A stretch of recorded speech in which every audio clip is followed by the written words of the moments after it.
la théorie selon laquelle le cerveau sécrèterait la conscience, un petit peu comme le foie sécrète la bile. Pour moi, ça fait des décennies qu'on planche sur la question. On n'a pas le début de la moindre explication de comment un phénomène aussi physique, matériel que la danse des électrons le long des axones ou le relâchement de neurotransmetteurs dans les synapses, comment ça pourrait donner naissance à un phénomène immatériel et subjectif comme la conscience. Là, c'est néant. C'est ce qu'on appelle le hard problem. Nous, on a abouti à une vision qui est l'idée que finalement, la conscience, c'est le tissu même de l'univers. C'est une espèce de champ illimité, infini, qui est le substrat à partir duquel tout prend forme, en fait. Et dans cette vision, si vous voulez, la matière, c'est une autre forme de la conscience. Finalement, c'est un retournement total de perspective où ce n'est pas la matière qui donne naissance à la conscience, c'est la conscience qui donne naissance à la matière, où la matière peut être vue comme une sorte de cristallisation de la conscience. Il y a cette mode actuelle ou mouvance actuelle où la conscience est considérée comme quelque chose qu'on devrait pouvoir étudier de l'extérieur comme n'importe quel autre objet de recherche. Ce qui est absolument ridicule parce qu'on est la conscience, on est baigné de conscience, on fait partie de la conscience et ça ne peut pas être étudié comme un objet. On a beau mettre des électrodes sur la tête de quelqu'un, ça ne nous explique pas ce qu'il est en train de vivre. Jamais on pourra savoir ce qu'il est en train de vivre. La preuve ultime, je ne sais pas si on l'aura, en tout cas si nos modèles n'évoluent pas, nos protocoles n'évoluent pas, cette rigidité liée au paradigme matérialiste n'évolue pas. Je pense qu'on n'aura jamais la preuve qui va remplir toutes les cases.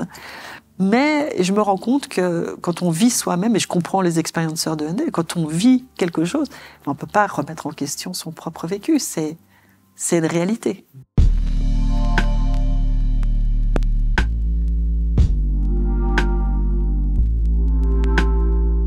Sylvie Détiola, bonjour. Bonjour. Nous sommes très heureux de vous recevoir dans le cadre de la chaîne Antithèse. Alors avant de commencer l'entretien, j'encourage rapidement les auditeurs à s'inscrire à notre newsletter gratuite. C'est un bon moyen de nous suivre, d'être tenus informés de nos actualités et de bénéficier de contenus exclusifs. Le lien est en description. Merci pour votre soutien. Maintenant, Sylvie Détiola, est-ce que vous pourriez vous présenter brièvement ? Alors, donc je m'appelle Sylvie Détiola. À la base, j'ai une formation de biologiste. J'ai obtenu mon doctorat en biologie moléculaire à l'université de Genève. Ensuite, je suis restée un petit peu encore en biologie. J'ai été faire un post-doctorat à l'université de Berkeley. Et là, j'ai pris une grande décision dans ma vie. J'ai complètement bifurqué. Et à mon retour des États-Unis, j'ai créé à Genève, à l'époque, ça s'appelait le Centre Noesis, en 99, dans le but d'étudier les expériences de mort imminente. Et puis ce centre a grossi petit à petit et est devenu une fondation reconnue d'utilité publique en 2012. Et là, on a pris le nom de Institut Suisse des Sciences Noétiques, ou ISNOE, dont je suis aujourd'hui la présidente et directrice. Et vous parlez d'un changement, ou en tout cas d'une grande décision dans votre vie au moment de partir dans ce domaine-là. Qu'est-ce qui a motivé, qu'est-ce qui s'est passé concrètement ? Est-ce que vous avez vous-même vécu une expérience de mort imminente ? Enfin, qu'est-ce qui a motivé ce... Non, alors j'ai pas vécu moi-même d'expérience de mort imminente. Le déclic, je pense que ça remonte à très loin, mais le déclic, ça a été vraiment la rencontre avec un livre qui est La Source Noire de Patrice Van Hersel, qui à l'époque était la première étude sur les NDE. Donc je vais utiliser souvent le terme NDE pour Near Death Experience en anglais, expérience de mort imminente, qui était la première étude européenne qui était sortie 10 ans après le fameux livre de Raymond Moody en 75, La vie après la vie. Et en fait, moi, quand j'ai lu ce livre, ça a été vraiment une espèce de déflagration. Parce que ce qu'il faut que je dise, c'est que j'étais depuis l'adolescence vraiment dans des questionnements plutôt d'ordre, on va dire, existentiel, voire métaphysique, sur le pourquoi le monde existait, l'univers, quel était le sens de tout ça, qu'est-ce qu'il y avait avant, ou quelle était l'origine de tout ça. Et ça, déjà, ça venait, si je remonte vraiment, ça venait de perceptions, de ressentis que j'avais déjà en étant enfant. De quelle nature ? sur lesquels j'avais beaucoup de peine à mettre des mots étant enfant, et toujours aujourd'hui d'ailleurs, mais comme si, ce que je voyais, comme si je voyais qu'il y avait une autre réalité derrière la réalité que je voyais avec mes yeux. C'est quelque chose qui passait par les yeux, je sentais qu'il y avait quelque chose d'autre, mais je savais pas quoi. Alors évidemment, quand j'en parlais autour de moi, personne ne comprenait ce que c'était. Et donc je suis restée longtemps avec ça, mais ça a déclenché tous ces questionnements à l'adolescence. Et voilà, et je suis tombée sur la science et j'ai pensé que la science répondrait à toutes ces grandes questions. Donc j'ai commencé d'abord en physique pour faire de l'astrophysique, puis j'ai été en biologie pour faire de l'anthropologie, puis finalement j'ai fait la biologie moléculaire, avec toujours cette idée des origines. Origine de l'univers, origine de l'homme, origine de la vie.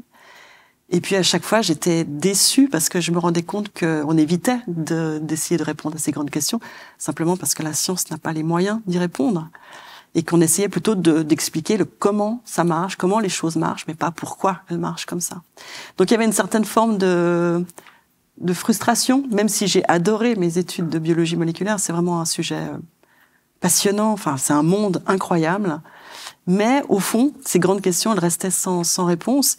Et quand j'ai découvert les NDE, tout d'un coup j'y ai vu le moyen de concilier cette approche scientifique qui fait quand même vraiment partie de moi, et en même temps ces questionnements existentiels. Parce qu'on peut pas s'intéresser au NDE sans avoir continuellement à l'esprit la question de qu'est-ce que la vie, la mort, la conscience.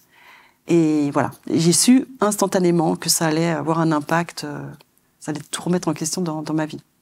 Et donc vous êtes basé à Genève avec votre institut. Oui. Et à l'époque où il a été créé, c'était assez pionnier, il me semble. Il y avait peu d'instituts qui étudiaient ces phénomènes. Alors il y en avait pas, pour ainsi dire. Il y avait surtout des chercheurs isolés, parce que d'ailleurs quand je suis partie aux États-Unis à Berkeley, j'ai cherché en fait des laboratoires qui travaillaient dans ces domaines, et c'était surtout des chercheurs isolés.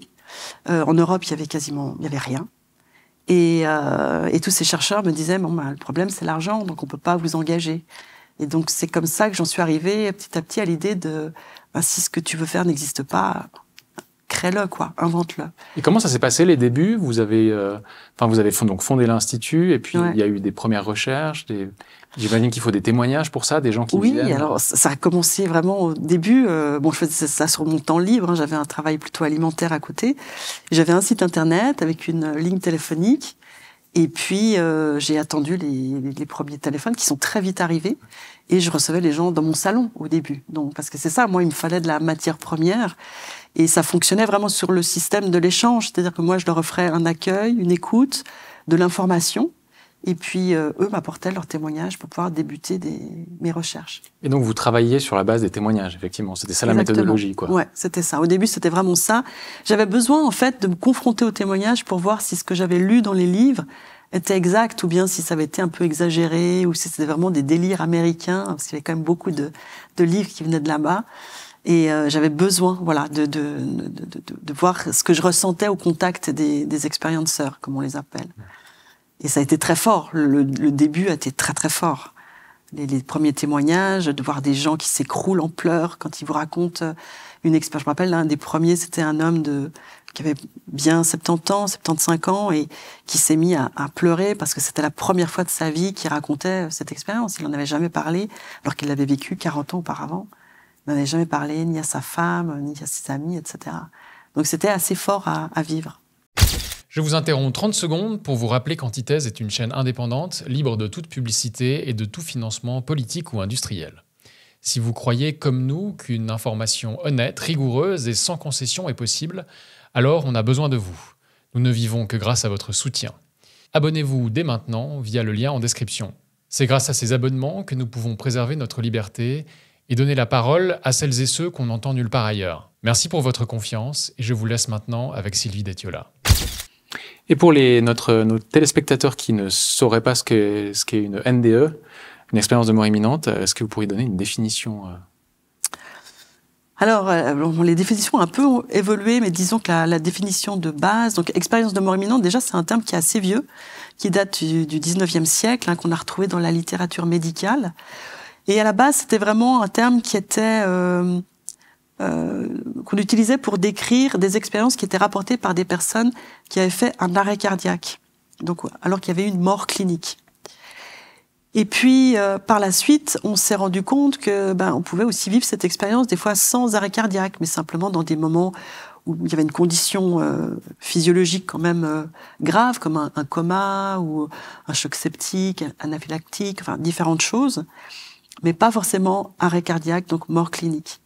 Puis encore plus loin, on s'est rendu compte que finalement, des fois, il n'y avait aucune atteinte physiologique, mais ça pouvait être un gros choc psychologique, une grosse frayeur.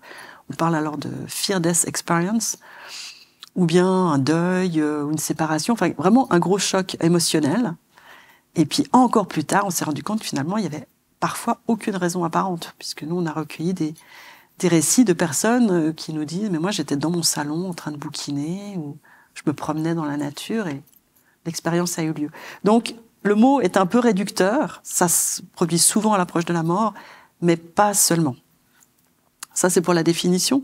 Après, l'expérience, c'est pareil, il y a différentes façons de la présenter. Moi, j'aime bien utiliser la grille qui a été utilisée, enfin, qui a été mise au point par Kenneth Ring, qui est un des pionniers de la recherche, un psychologue américain qui est un des pionniers de la recherche sur les NDE, qui l'a définie en 5 étapes. Le premier point, c'est vraiment une sensation de grande plénitude, quelque chose d'un bien-être, mais très profond, quelque chose qu'on n'a jamais expérimenté dans sa vie.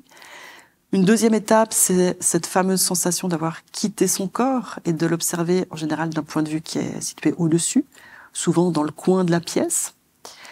Et puis à partir de là, la sensation d'être aspiré dans un vide très obscur, qui est très souvent dans notre société décrit comme un tunnel, mais dans notre culture, ça peut être un lac ou un espace obscur, il n'y a pas forcément la notion de tunnel. Et puis, au bout, en tout cas, tout d'un coup, dans ce noir, va apparaître une lumière, d'abord sous la forme d'un point lumineux, qui va grossir progressivement jusqu'à, plus on s'en rapproche, qui va finalement occuper tout l'espace. Et puis finalement, certaines personnes entrent dans la lumière, et là, c'est une expérience très très forte, un peu ce qu'on appelle une expérience transcendantale, où elles ont l'impression de fusionner avec cette lumière, où elles ont accès à toute la connaissance, elles ont toutes les réponses à toutes leurs questions, sentiment d'être dans un amour inconditionnel, d'être baigné d'amour. Enfin, c'est la partie de l'expérience qui est la plus transformatrice. Donc ça, c'est l'expérience, on va dire, corps. Et à partir de là, il y a plein d'autres éléments qui peuvent se greffer. Par exemple, la rencontre avec une limite. Souvent, ça peut être une porte ou un pont. Et la personne comprend qu'une fois de l'autre côté, elle ne pourra plus revenir en arrière. La rencontre avec des défunts ou des êtres de lumière, des entités spirituelles. La revue de vie aussi, qui est un élément très important. Donc voilà, après, il y a plein d'éléments, mais qui sont pas toujours présents. Donc l'expérience corps, c'est quand même une expérience... Là aussi, il n'y a pas toujours tous les éléments, mais c'est les plus, on va dire, ceux qu'on retrouve à peu près partout et toujours. Est-ce qu'il y a aussi des caractéristiques comme, par exemple, des gens qui parleraient une autre langue, qui tout d'un coup commenceraient à avoir une sorte de jargon, une langue qu'ils n'auraient jamais parlé. Enfin, est-ce que ça, c'est des phénomènes qui existent? Alors, dans les cas de NDE, j'en ai pas... Nous, en tout cas, on n'en a pas... Je pense que ça peut être le cas... Nous, ça est arrivé avec les sorties hors du corps, par contre. Que des gens, après une sortie hors du corps, ou pendant une sortie hors du corps, se mettent à parler des langues complètement inconnues, et même inconnues sur Terre, quoi. Des choses qui ressemblent à rien. Mais par contre, dans le cas des NDE, les gens reviennent souvent avec des capacités. Les choses qui reviennent le plus souvent, c'est que tout d'un coup, ils ont un intérêt accru pour la psychologie, pour la physique quantique, des gens qui n'étaient pas du tout branchés sur les sciences et sur les maths, et ils vont pouvoir lire des livres, et pour eux, ils comprennent tout, en fait. Et ça leur rappelle souvent ce qu'ils ont vécu. Ça parle de quelque chose qui fait écho à l'expérience qu'ils ont vécue. Ou alors, ils ont des capacités de clairvoyance, de précognition, des choses comme ça, ou de guérison. Ça, c'est souvent des facultés comme ça qui reviennent. Et puis, dans les grandes caractéristiques de l'expérience, c'est quand même le fait que quand l'expérience a lieu, pour eux, elle était plus réelle que la réalité. C'était vraiment, ils disent souvent, le rêve, c'est ici, mais de l'autre côté, on est plus conscient. C'est une conscience plus aiguë, plus fine, en tout cas, que sur Terre. Et puis souvent, ils se font cette réflexion, c'est-à-dire qu'ils sont morts, ils comprennent qu'ils sont morts à ce moment-là. Mais ça ne déclenche pas de peur, pas de panique, il y a même une forme souvent de détachement quand ils voient leur corps, c'est pas quelque chose qui les inquiète du tout. Et puis le dernier grand point, on va dire, c'est vraiment des notions de temps et d'espace qui sont complètement perturbées, complètement modifiées. Souvent, ils peuvent être animés au bout de quelques secondes, des fois 1 minute. Et pour eux, l'expérience a peut-être duré 1 semaine. Des fois, il y a quelqu'un qui m'a dit, mais moi, ça a duré 1 mois. J'ai l'impression, tout ce qui s'est passé, ça aurait dû durer 1 mois. Et parfois, certains disent, mais en fait, je suis incapable de dire, parce que tout avait eu lieu, dans mon souvenir, tout était là en même temps. Et j'essaye de reconstruire le plus logiquement possible dans quel ordre les événements se sont passés, mais si je veux être honnête, tout était là en même temps. Donc voilà, ce genre de situation, de perception très très différente de ce qu'on peut vivre sur Terre. Et puis cette sensation aussi de pouvoir se déplacer, ils pensent à quelque chose et se retrouvent automatiquement à cet endroit-là. Par exemple, ils sont à l'hôpital, ils ont été transportés à l'hôpital pour un accident et tout d'un coup, ils ont peur pour leur famille et ils se retrouvent dans la maison familiale instantanément. Même si elle est à des milliers de kilomètres. Voilà, exactement. Ouais. Il y a une continuité aussi de la perception de soi, c'est-à-dire du moi ou du soi à travers la décorporation. Oui, pour eux, c'est clair, ils sont toujours eux à ce moment-là. C'est juste qu'ils se rendent compte qu'ils sont beaucoup plus que ce corps. Et ce corps, même certains en parlent comme...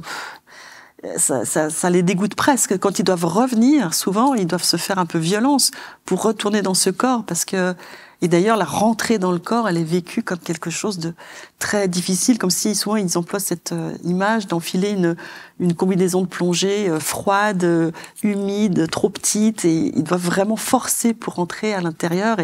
Et après, pendant des heures, des jours, ils vont avoir l'impression d'être à l'étroit. Et qu'est-ce qui les pousse, dans les témoignages que vous avez recueillis, qu'est-ce qui les pousse à revenir dans ce corps? Alors, il y a différentes choses. Des fois, ils n'ont pas le choix. Des fois, c'est une voix qui va... Il y a une communication qui est toujours décrite comme télépathique. Tout d'un coup, il y a une voix qui va leur dire « c'est pas ton heure ». Alors, ça peut être la voix de quelqu'un qu'ils connaissent, un défunt, par exemple, un grand-père, etc. Mais des fois, c'est la voix de ce qu'ils appellent un être de lumière qui va leur dire « c'est pas ton heure, tu dois repartir ». Et c'est impératif. Et s'ils ne coopèrent pas, en fait, l'expérience, ça se fait malgré eux. C'est-à-dire que tout d'un coup, ils reprennent conscience, ils sont dans leur corps. Et puis d'autres fois, ils disent qu'ils n'avaient pas du tout envie de rentrer, mais tout d'un coup, soit ils y pensent tout seuls, soit on leur montre. Par exemple, je pense à des cas de femmes qui ont vécu ça au moment d'un accouchement. Dans ce moment-là, elles n'ont plus conscience d'avoir un bébé qui les attend. Et donc elles veulent rester à tout prix. Donc là, soit tout d'un coup elles reprennent conscience qu'en fait elles viennent d'accoucher, soit on leur montre l'image de l'enfant et on leur dit mais tu peux pas rester. Ou elles ont déjà des enfants, d'autres enfants. Et on leur dit qu'elles ne peuvent pas rester. Et à ce moment-là, elles prennent la décision de retourner. Et là, elles ont le choix. Certains ont le choix, disent vraiment, on m'a laissé le choix, je pouvais rester ou repartir. Mais voilà, c'est surtout les proches qui font que les gens ils se rendent compte qu'ils ne peuvent pas les laisser, qu'ils ont encore quelque chose à faire. Et vous allez dire qu'il y a des femmes qui vivent de ces genres d'expériences au moment de l'accouchement, en fait. Oui. Et qu'elles reviennent... Oui. Parce que le bébé est né et que... Voilà. Ouais, c'est ça. C'est des témoignages qui sont assez fréquents, en fait. Ça peut être à cause de la douleur, ça peut pas forcément à cause d'un problème médical. Bon, des fois, c'est un accouchement compliqué, mais souvent, ça peut être simplement la douleur qui peut créer l'expérience. Et c'est difficile pour ces femmes, parce que souvent, elles reviennent avec un très fort sentiment de culpabilité. Parce qu'elles se disent, mon Dieu, mais j'étais prête à abandonner mon bébé et j'avais oublié. Et donc, elles ont de la peine à en parler. Ça, c'est quelque chose qu'elles vont garder en elles, mais qui fait que l'après peut être compliqué. C'est une des raisons pour laquelle l'après peut être compliqué. Vous avez parlé du fait qu'il y a des personnes qui reviennent avec une appétence pour les sciences ou bien une appétence pour la physique quantique, etc. Est-ce que vous avez répertorié le nombre de scientifiques qui ont dit avoir eu une expérience de mort imminente ou alors des personnalités dans l'art ou... Alors, ce serait très intéressant, c'est vrai. On l'a pas fait systématiquement, non. Il y a des gens assez connus qui ont témoigné, des médecins, des scientifiques qui ont témoigné de leur expérience. On a des cas de gens qui étaient très, très artistes aussi. Et c'est ça qui est intéressant, c'est que l'expérience n'est pas très différente, en fait. c'est la façon de la raconter qui va être différente. Un scientifique va être très méticuleux dans sa façon de la raconter. Quelqu'un qui est plutôt dans l'art, souvent, va utiliser la musique ou la peinture pour essayer de rendre compte de ses sensations qu'il a tellement de peine à mettre en mots. Mais les conclusions, finalement, sont un peu les mêmes. C'est-à-dire que pour eux, dans la très, très grande majorité des cas, je dis pas que c'est du 100%, parce qu'on a quand même rencontré des gens qui nous disaient non, mais finalement, moi, j'ai dû rêver. C'est très rare. Mais la majorité sont convaincus pour eux d'avoir fait une incursion dans une autre dimension dans laquelle la conscience continue de vivre après la mort du corps physique. Donc ils arrivent aux mêmes conclusions. Et est-ce que certaines personnes en ont plusieurs dans leur vie, ou même peut-être cherchent à provoquer de nouvelles expériences de ce type, voire développent eux-mêmes des méthodologies pour y arriver par leurs propres moyens Alors oui, parce que alors déjà ils reviennent souvent avec une très grande nostalgie de cet état-là. Je ne sais pas si on parlera, mais de l'après, ça peut être très compliqué. Donc certains vont essayer des techniques, mais c'est plutôt par la méditation ou des choses quand même assez légères, pas forcément. Alors peut-être certains vont essayer avec les psychédéliques, mais j'en ai pas rencontré beaucoup. Par contre, c'est vrai que certains vont faire plusieurs NDE dans leur vie. Et ça, moi, j'ai toujours trouvé ça étonnant. Et j'ai rencontré encore récemment une personne qui m'a dit qu'elle en a fait 7 dans sa vie, qu'elle a eu vraiment des confrontations à la mort tout au long de sa vie et à chaque fois a fait des NDE. Mais en général, quand même, une, c'est déjà pas mal. On a des cas, on en a 2 ou 3. Et puis, voilà, une fois ou deux, j'ai entendu des personnes qui rapportaient plus de 6 expériences. Et là, effectivement, comment, vous parliez de l'après, comment les gens gèrent ça? Effectivement, ça peut être un peu déstabilisant de prime abord. Oui, alors, moi, c'est une des choses qui m'a étonnée, parce qu'on lit beaucoup de choses sur les NDE, comme c'est merveilleux, on revient de là-bas un peu tel un bienheureux du paradis, tout est beau, tout est magnifique, on aime son prochain, plein de belles valeurs. Et en fait, moi, quand j'ai commencé, je me retrouvais en face de gens qui étaient très fragilisés, voire très perturbés et parfois même traumatisés par ce qu'elles avaient vécu. Alors, parce que des fois, il y a des expériences négatives, ça aussi, peut-être qu'on en parlera, mais même quand l'expérience s'est très bien déroulée, c'est très difficile de revenir avec ce vécu parce que ça remet en question tous vos référentiels, toute votre vision du monde, de la réalité, de la vie, de la mort, tout s'écroule. Et vous revenez dans un monde qui n'est pas du tout prêt à entendre ça. Enfin, c'est très difficile à communiquer, l'entourage n'est pas prêt à entendre, souvent il se retrouve très seul avec ça. Et puis il suffit que la personne ait une forme déjà de fragilité, un peu à la base. Souvent l'expérience va venir exacerber cette fragilité. Les traumas, par exemple. Voilà, faire ressurgir des traumas. En fait, vous êtes, admettons même, vous êtes un peu dépressif, vous avez une vie que vous voyez en gris, tout d'un coup vous faites une expérience où là c'est le rose, ce truc magnifique, l'arc-en-ciel et tout. Après l'expérience, vous retombez dans le gris.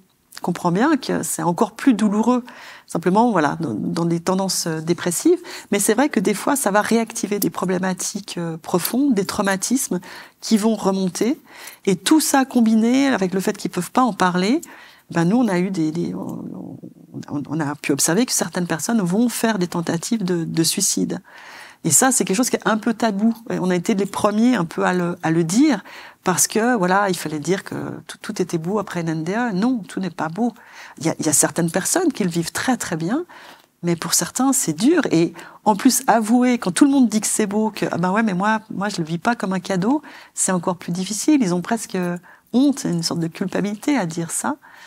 Et donc, voilà, certains passent à l'acte et on a eu vent de gens qui se sont vraiment suicidés, qui en sont parvenus, puis d'autres se sont ratés, et puis à partir de là, nous, certains ont croisé notre chemin, on a pu faire un travail avec eux. Mais c'est compliqué. L'après-NDE, c'est pas simple. Et même ceux qui disent que tout va bien, en général, ça aboutit à des gens qui vont avoir une instabilité affective, parce que souvent le conjoint n'est pas prêt à accepter le changement, à comprendre ce changement, une instabilité dans le travail, parce que ils se sentent plus bien, ils ont envie d'être dans la relation d'aide, voilà. Donc ça va changer beaucoup de choses. Et puis ce truc où ils ont besoin d'en parler, souvent avec la sensation qu'ils sont missionnés, qu'ils doivent en parler à tout prix. Et puis voilà, il y a après des problèmes d'ego aussi. On revient un peu le même. Ça transforme pas du premier coup. C'est vrai que les gens reviennent avec des belles valeurs. Souvent, ils se désintéressent des biens matériels. Ils retournent ils sont plus altruistes. Ils ont envie d'aider les autres. Mais en même temps, tout ça, c'est une intégration qui va se faire sur le long terme. Ça peut prendre 10, 15 ans, 20 ans. Et on n'est pas changé. Enfin, il y en a certains. Oui, il y a des cas exceptionnels où les gens ont vécu comme des psychanalyses accélérées. C'est-à-dire vraiment, ils ont compris des choses fondamentales pendant l'expérience et ils ont pu vraiment changer dès leur retour. Mais souvent, voilà, c'est en demi-ton et ça va prendre du temps. Donc, il faut beaucoup relativiser cette idéalisation qu'on a fait des NDE. Est-ce qu'on sait quel pourcentage de la population a eu ce genre d'expérience dans le monde entier?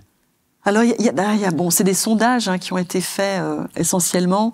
Donc les sondages, en général, ils parlent de plusieurs millions de personnes en France. Je crois que ils datent déjà un peu. Je pense que ces chiffres sont plus justes. Je ne sais pas comment c'est actuellement, mais dans le début des années 2000, 2005, je sais qu'en Allemagne et en France, on parlait de 2 et 3 millions. Je ne sais plus exactement comment ça allait. Il y avait un sondage dans les années 80 aux États-Unis qui parlait de 8 millions d'Américains.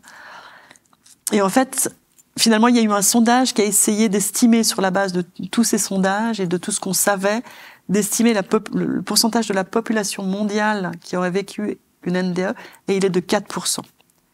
Donc c'est quand même pas négligeable. 4% de près de 8 milliards, ça fait quand même plus de 300 millions de personnes dans le monde. Donc on est loin de l'anecdote, en fait, on va dire. Mais c'est des sondages, donc faut quand même prendre ça avec précaution, ça vaut ce que ça vaut. Par contre, il y a des études scientifiques, des études prospectives où on a comment dire, pas interviewé, mais on a posé des questions à des personnes qui avaient été réanimées suite à un arrêt cardiaque pour savoir si elles avaient vécu quelque chose. Et là, on a trouvé qu'il y avait entre 12 et 18% des personnes qui avaient subi une réanimation cardio-respiratoire, cardiopulmonaire, qui rapportait une expérience de type NDE. Donc ça fait presque entre une personne sur 10, une personne sur 5 dans les cas de réanimation, ce qui est quand même énorme. Et ça ne tient compte que des cas justement où il y a eu réanimation, où il y a eu arrêt cardiaque, mais on sait qu'on peut en vivre en dehors. Donc tout ça mélangé, ça montre quand même que c'est des expériences qui sont quand même beaucoup plus fréquentes qu'on ne l'a pensé à un moment. Vous parliez des grandes caractéristiques de ces expériences. Est-ce qu'elles sont les mêmes à travers les cultures dans le monde entier ou est-ce qu'il y a des variations culturelles qui surviennent au moment du vécu de ces expériences en fonction, je ne sais pas, qu'on soit chinois, africain ou européen? Alors, ce qui est intéressant, c'est que justement, au début, j'ai parlé de cette expérience corps avec ces 5 étapes. Cette expérience corps, elle est intéressante parce que, ça c'est pas nous qui l'avons fait, nous on l'a vérifié, mais ça avait été fait par Kenneth Ring, justement ce psychologue américain. Il a montré que ça c'était indépendant du niveau social et intellectuel, du sexe, de l'âge, puisqu'on a recueilli des récits de NDE chez des enfants très très jeunes. En tout cas, je crois qu'un des récits les plus jeunes, c'est 9 mois ou 6 mois. Bien sûr, il a vécu l'expérience à cet âge-là, puis il a pu la raconter dès qu'il a commencé à parler quand il avait 2-3 ans, mais avec une mémoire. Et on retrouve, par exemple, ces 5 étapes. C'est indépendant des circonstances qui ont conduit à l'expérience, que ce soit une maladie, un accident, une tentative de suicide. Et c'est indépendant des croyances, de la religion et des cultures. Et aussi indépendant du contexte historique, puisque c'est aussi des expériences qui sont très très vieilles. On a des récits donc, par exemple, la littérature occidentale, depuis l'Antiquité, on a des récits de NDE, et il y a des récits qui sont encore plus vieux, je crois qu'ils remontent à moins 2000. C'est des récits qu'on a trouvés sur des tablettes d'argile qui datent de... En Mésopotamie. Voilà, exactement. Alors les tablettes, elles datent du 17 ou 18e siècle avant Jésus-Christ, mais ça raconte l'épopée d'un roi de Mésopotamie. C'est l'épopée de Gilgamesh en moins 2700. Donc, pour dire que c'est vraiment très vieux. Mais c'est sûr qu'une NDE du Moyen-Âge, c'est pas la même chose qu'une NDE actuelle. en dehors de cet élément, donc cette expérience corps. Ensuite, il y a toujours une foule d'éléments qui vont venir la personnaliser, qui feront aussi que 2 expériences seront jamais identiques. Et ce qui est intéressant, c'est que ces éléments, eux, ils reflètent les différents conditionnements. Alors ça peut être les conditionnements historiques, ça peut être les conditionnements culturels, les conditionnements psychologiques. Nous, on a beaucoup travaillé sur cette composante avec mon collègue, donc Claude-Charles Fourier, qui est le psychothérapeute à Aïs-Noé, pour essayer de pouvoir en faire quelque chose de cette expérience, mais voir qu'on arrive avec tout son vécu et qu'on vit une expérience qui est quand même à l'image de qui on est. Et au niveau culturel, pour revenir à votre question, c'est sûr que, alors c'est un point qui mériterait d'être beaucoup plus étudié. Il y a quelques témoignages par-ci par-là, donc on a quelques données. Ce qui a été le mieux étudié, c'est en Inde. Et par exemple, en Inde, ce qu'on retrouve souvent dans les récits, alors déjà, par exemple, les sorties hors du corps sont très rares. Vraiment, la sensation de sortir de son corps et de voir son corps est très rare. Par contre, dans les récits, on trouve souvent 2 personnages en noir qui viennent chercher la personne qui est décédée et qui l'emmènent auprès d'un autre personnage qui est derrière un grand bureau. Il y a un grand livre et la personne va demander son nom au défunt, chercher son nom et à ce moment-là lui dire qu'il y a une méprise, que c'est pas le bon nom, qu'il y a une méprise sur la personne et la renvoyer en fait, la renvoyer sur terre. Et en fait dans la culture hindoue, eh bien ces 2 messagers, ce sont les Yamdouts, les messagers du dieu des morts, Yamraj, et l'homme au livre s'appelle Chitragupta et en fait c'est lui. Dans ce livre sont écrits seraient écrits, on va dire, tous les actes bons et moins bons de la personne qui décède, et c'est ce Chitragupta qui va décider si la personne va aller patienter en enfer ou au paradis ou au purgatoire jusqu'à sa prochaine incarnation. Donc on voit que voilà, c'est quand même, ça on trouve jamais en Europe par exemple. Ça fait penser au livre des morts égyptiens, oui, avec la pesée des âmes. Avec la pesée des âmes, ouais. voilà. Ouais. Et donc voilà, alors ils sont pas tous typiquement comme ça, mais on voit des fois que la culture joue beaucoup. Et par exemple, au Moyen-Âge, la notion d'enfer et de paradis, elle est très présente, beaucoup plus que dans les témoignages actuels. Donc bien sûr, c'est un ensemble de choses. C'est un ensemble de choses, c'est NDE. Est-ce que c'est les NDE qui influencent les mythes, ou est-ce que c'est les mythes qui influencent les NDE? Alors, c'est une très bonne question. Je prétends pas avoir la réponse, mais je pense, moi personnellement, que tous les mythes ont été basés sur des expériences. Comme je pense que les grandes religions sont parties d'expériences particulières, transcendantales, de type NDE ou autre. Après, il y a peut-être un mélange des 2. Je pense qu'il y a des expériences à la base, et ensuite peut-être des mythes qui, eux, vont évoluer parce que avec en plus la transmission orale, etc. Puis que finalement, ça peut aussi être rétroactif et puis influencer aussi l'expérience d'une certaine mesure. Mais je pense au début, c'est des expériences. Mais voilà, ça n'engage que moi. Qui peuvent d'ailleurs potentiellement inclure les psychédéliques. Alors vous en avez parlé, et puis je pense que c'est un sujet encore différent, mais on sait par exemple les mystères d'Éleusis en Grèce probablement étaient impliqués plus ou moins, enfin en tout cas liés plus ou moins de près avec l'ergot de Seigle. Oui. Donc il y avait peut-être aussi des utilisations de substances pour provoquer ce genre d'état, quoi. Tout à fait, oui.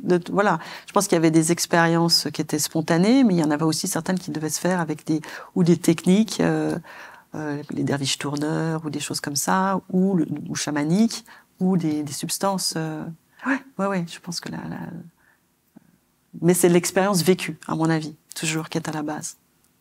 Après, elle a été déformée, forcément. Et d'ailleurs, comme le racontent les livres religieux, voilà, avec Mahomet qui parle à l'ange Gabriel, ou enfin, on a des foules de témoignages avec les mots choisis de ces religions, mais qui en fait parlent de ces expériences quand même. Oui, exactement. Oui.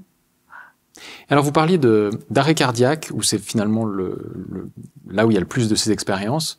Mais donc, arrêt cardiaque, d'autres parlent de mort cérébrale. Certains disent d'ailleurs parmi les sceptiques que ça se passe pas après la mort cérébrale, mais que c'est un sursaut du cerveau seulement. Que pouvez-vous dire de ces arguments un peu sceptiques concernant ces expériences? Que des fois, il y a un peu de mauvaise foi. Parce que c'est sûr que la mort clinique, ça ne veut pas dire mort cérébrale, mais on sait qu'une fois que la circulation sanguine s'arrête, que le cerveau n'est plus oxygéné, l'activité du cerveau tombe très rapidement pour protéger les neurones, en fait, parce que il faut qu'ils gardent leur énergie. Le cerveau est un gros consommateur d'énergie et sans oxygène, il ne peut plus fabriquer d'énergie. Et pour éviter la mort du neurone, il faut qu'il l'utilise le moins possible, cette énergie. Donc on sait que l'activité, elle tombe vraiment. Alors c'est vrai qu'il y a un petit doute, parce que par exemple, dans la majorité des cas, ce qu'on mesure, c'est avec des électroencéphalogrammes qui mesurent les ondes de surface, mais on ne sait pas forcément ce qui se passe à l'intérieur du cerveau, où on peut imaginer qu'il y a des ondes plus lentes, des fréquences plus basses, et qui, elles, auraient plus de peine justement à remonter et à passer la barrière du crâne et être détectées. Donc on ne peut pas complètement exclure une activité cérébrale, mais quand il y avait des gens qui rapportent des expériences qui sont revenues à eux après 1 heure, des fois plusieurs heures, bon, on veut bien qu'il y ait une activité, mais s'il y a une activité dans le cerveau, elle est minime. Elle n'est pas capable de produire une expérience aussi riche, parce que tout ce qu'on en dit, c'est vraiment infime. Souvent, les expérienceurs nous disent, mais c'est tellement au-delà de tout ce qu'on expérimente ici que le vocabulaire est pauvre. Ils essayent de nous faire comprendre, mais des choses qui sont extrêmement riches et qui sont toujours... C'est une chose et son contraire en même temps. Ils avançaient, mais en même temps, ils bougeaient pas. Le temps se déroulait, mais en même temps, il n'y avait pas de temps. Enfin, les couleurs ne correspondaient pas à celles qu'on connaissait sur Terre. Enfin, il y a une richesse d'informations et toujours cette notion que la conscience était plus aiguisée que sur Terre. Alors, on se dit, ouais, c'est quand même bizarre, avec un cerveau en souffrance qui manque d'oxygène et qui est en train de restreindre au maximum son activité, c'est quand même difficile à expliquer. Et puis il y a des cas, il y a des cas très très troublants, comme par exemple le cas de Pam Reynolds aux États-Unis. Je ne sais pas si vous en avez entendu parler. Pam Reynolds, c'était une femme, donc c'était en 91, c'était une femme qui souffrait d'un anévrisme géant au niveau du tronc cérébral, et on devait absolument lui retirer parce que ça mettait vraiment sa vie en danger. Et donc à l'époque, on a utilisé une technique qui n'était pas très connue encore. Maintenant, ça l'est plus, qu'on appelait standstill surgery. C'est-à-dire qu'en fait, donc, on l'a endormi, on a fait sortir le sang de son corps de manière à le faire passer dans un bac d'eau glacée avec de la glace pour le refroidir. Et ensuite, donc, il était dans un tuyau, ça refroidissait le sang et on le réinjectait dans la personne de manière à faire tomber sa température. Et en fait, quand la température tombe à peu près à 15 degrés, le cœur s'arrête automatiquement. Et à partir du moment où le cœur s'arrête, là, on sort tout le sang du corps. Il n'y a plus du tout de sang dans le corps de la personne. Donc, de manière à ce que, bon, déjà, on abaisse la température, donc on limite les lésions au niveau du cerveau, parce qu'après, l'opération va durer à peu près 1 heure. Donc, on limite justement l'activité qui pourrait dégrader le cerveau. Et puis, il n'y a plus de sang, donc voilà, s'il y a un petit problème au niveau de la chirurgie, on évite aussi les problèmes d'hémorragie cérébrale. Donc c'est très impressionnant comme technique. Et donc cette femme, comme c'était à l'époque très nouveau, tout a été mesuré, monitoré, tout a été très très bien suivi, et surtout on l'a écoutée quand elle est revenue à elle après, on lui a demandé comment ça s'était passé, et elle a vécu une expérience de NDE très forte, donc elle a raconté, et comme ils l'ont écoutée, et tout a été consigné, et alors c'est très intéressant parce que son expérience s'est passée en 2 parties, c'est-à-dire l'expérience a commencé au moment où c'est-à-dire qu'on l'a endormie, on a commencé à la trépaner avant que le cœur s'arrête, parce que on voulait vraiment que tout soit prêt à partir du moment où le cœur s'arrêtait. Donc, on avait commencé la procédure. Donc là, le cœur fonctionnait encore, mais on l'a trépané. Et elle a pu décrire en détail les instruments qui avaient été utilisés, qui à l'époque, d'après les chirurgiens, étaient du matériel très nouveau, donc pas quelque chose qu'on avait pu voir dans des séries comme Urgence, qui était à l'époque très en vogue. Donc elle pouvait pas connaître ce matériel. Elle a vraiment décrit plusieurs choses. Elle a décrit les chirurgiens, elle a décrit leurs conversations, alors qu'elle avait de la musique, des bouchons dans les oreilles où on lui passait un... Je sais pas si c'était je sais pas si c'était de la musique, mais en tout cas c'était pour qu'il n'y ait pas justement de potentiel. Si on lui passait des bips ou quelque chose pour qu'on puisse mesurer le potentiel évoqué. Voilà, c'est juste la réaction pour voir si son cerveau fonctionnait et voir qu'à un moment il fonctionnait pas du tout. Donc elle avait quand même quelque chose dans les oreilles qui devait gêner pour entendre ce qui se passait de l'extérieur. Elle a pu dire ce que les chirurgiens rapportaient. Elle les a vus faire lui poser un cathéter au niveau de l'artère fémorale, ce qui est pas quelque chose qu'on fait normalement, mais pour elle, je sais plus, il y avait une raison particulière. Donc elle leur a vu faire plein de trucs. Elle a vraiment décrit très en détail, ouais. voilà. Et puis tout d'un coup, elle s'est sentie aspirée et elle est partie. Et là, elle a fait une expérience classique de MDE dans une autre réalité. Et puis finalement, elle est revenue avec son oncle décédé et elle a vu la scène où on essayait de la ranimer. Et elle voulait pas y aller. Et son oncle, il l'a poussée. Et elle a eu l'impression de tomber dans un bain d'eau glacée. Et en fait, c'est le moment où on la défibrilait pour faire repartir son cœur. Et là, elle est revenue à elle à ce moment-là. Alors, il y a eu toute une polémique par rapport à ça, parce que justement, les sceptiques disent oui, mais bon, tout ce qu'elle a décrit, c'était avant l'arrêt cardiaque. Alors, effectivement, son cœur battait encore. C'était plutôt une OBE, donc sortie de corps, out of body experience, qu'une véritable NDE à ce moment-là. Et donc, ils disent, on peut pas dire si tout le reste de l'expérience, quand se passe tout le reste de l'expérience où elle est partie dans cette autre réalité, alors que d'après ce qu'elle décrit, on a vraiment l'impression que c'est au moment où le cœur a dû s'arrêter qu'elle a été aspirée ailleurs, et au moment où son cœur allait repartir qu'elle est revenue. Mais voilà, il y a toute une polémique où effectivement on peut pas dire avec précision quand se produit l'expérience, et certains disent oui, mais c'est au moment où le cerveau commence à refonctionner, etc., etc.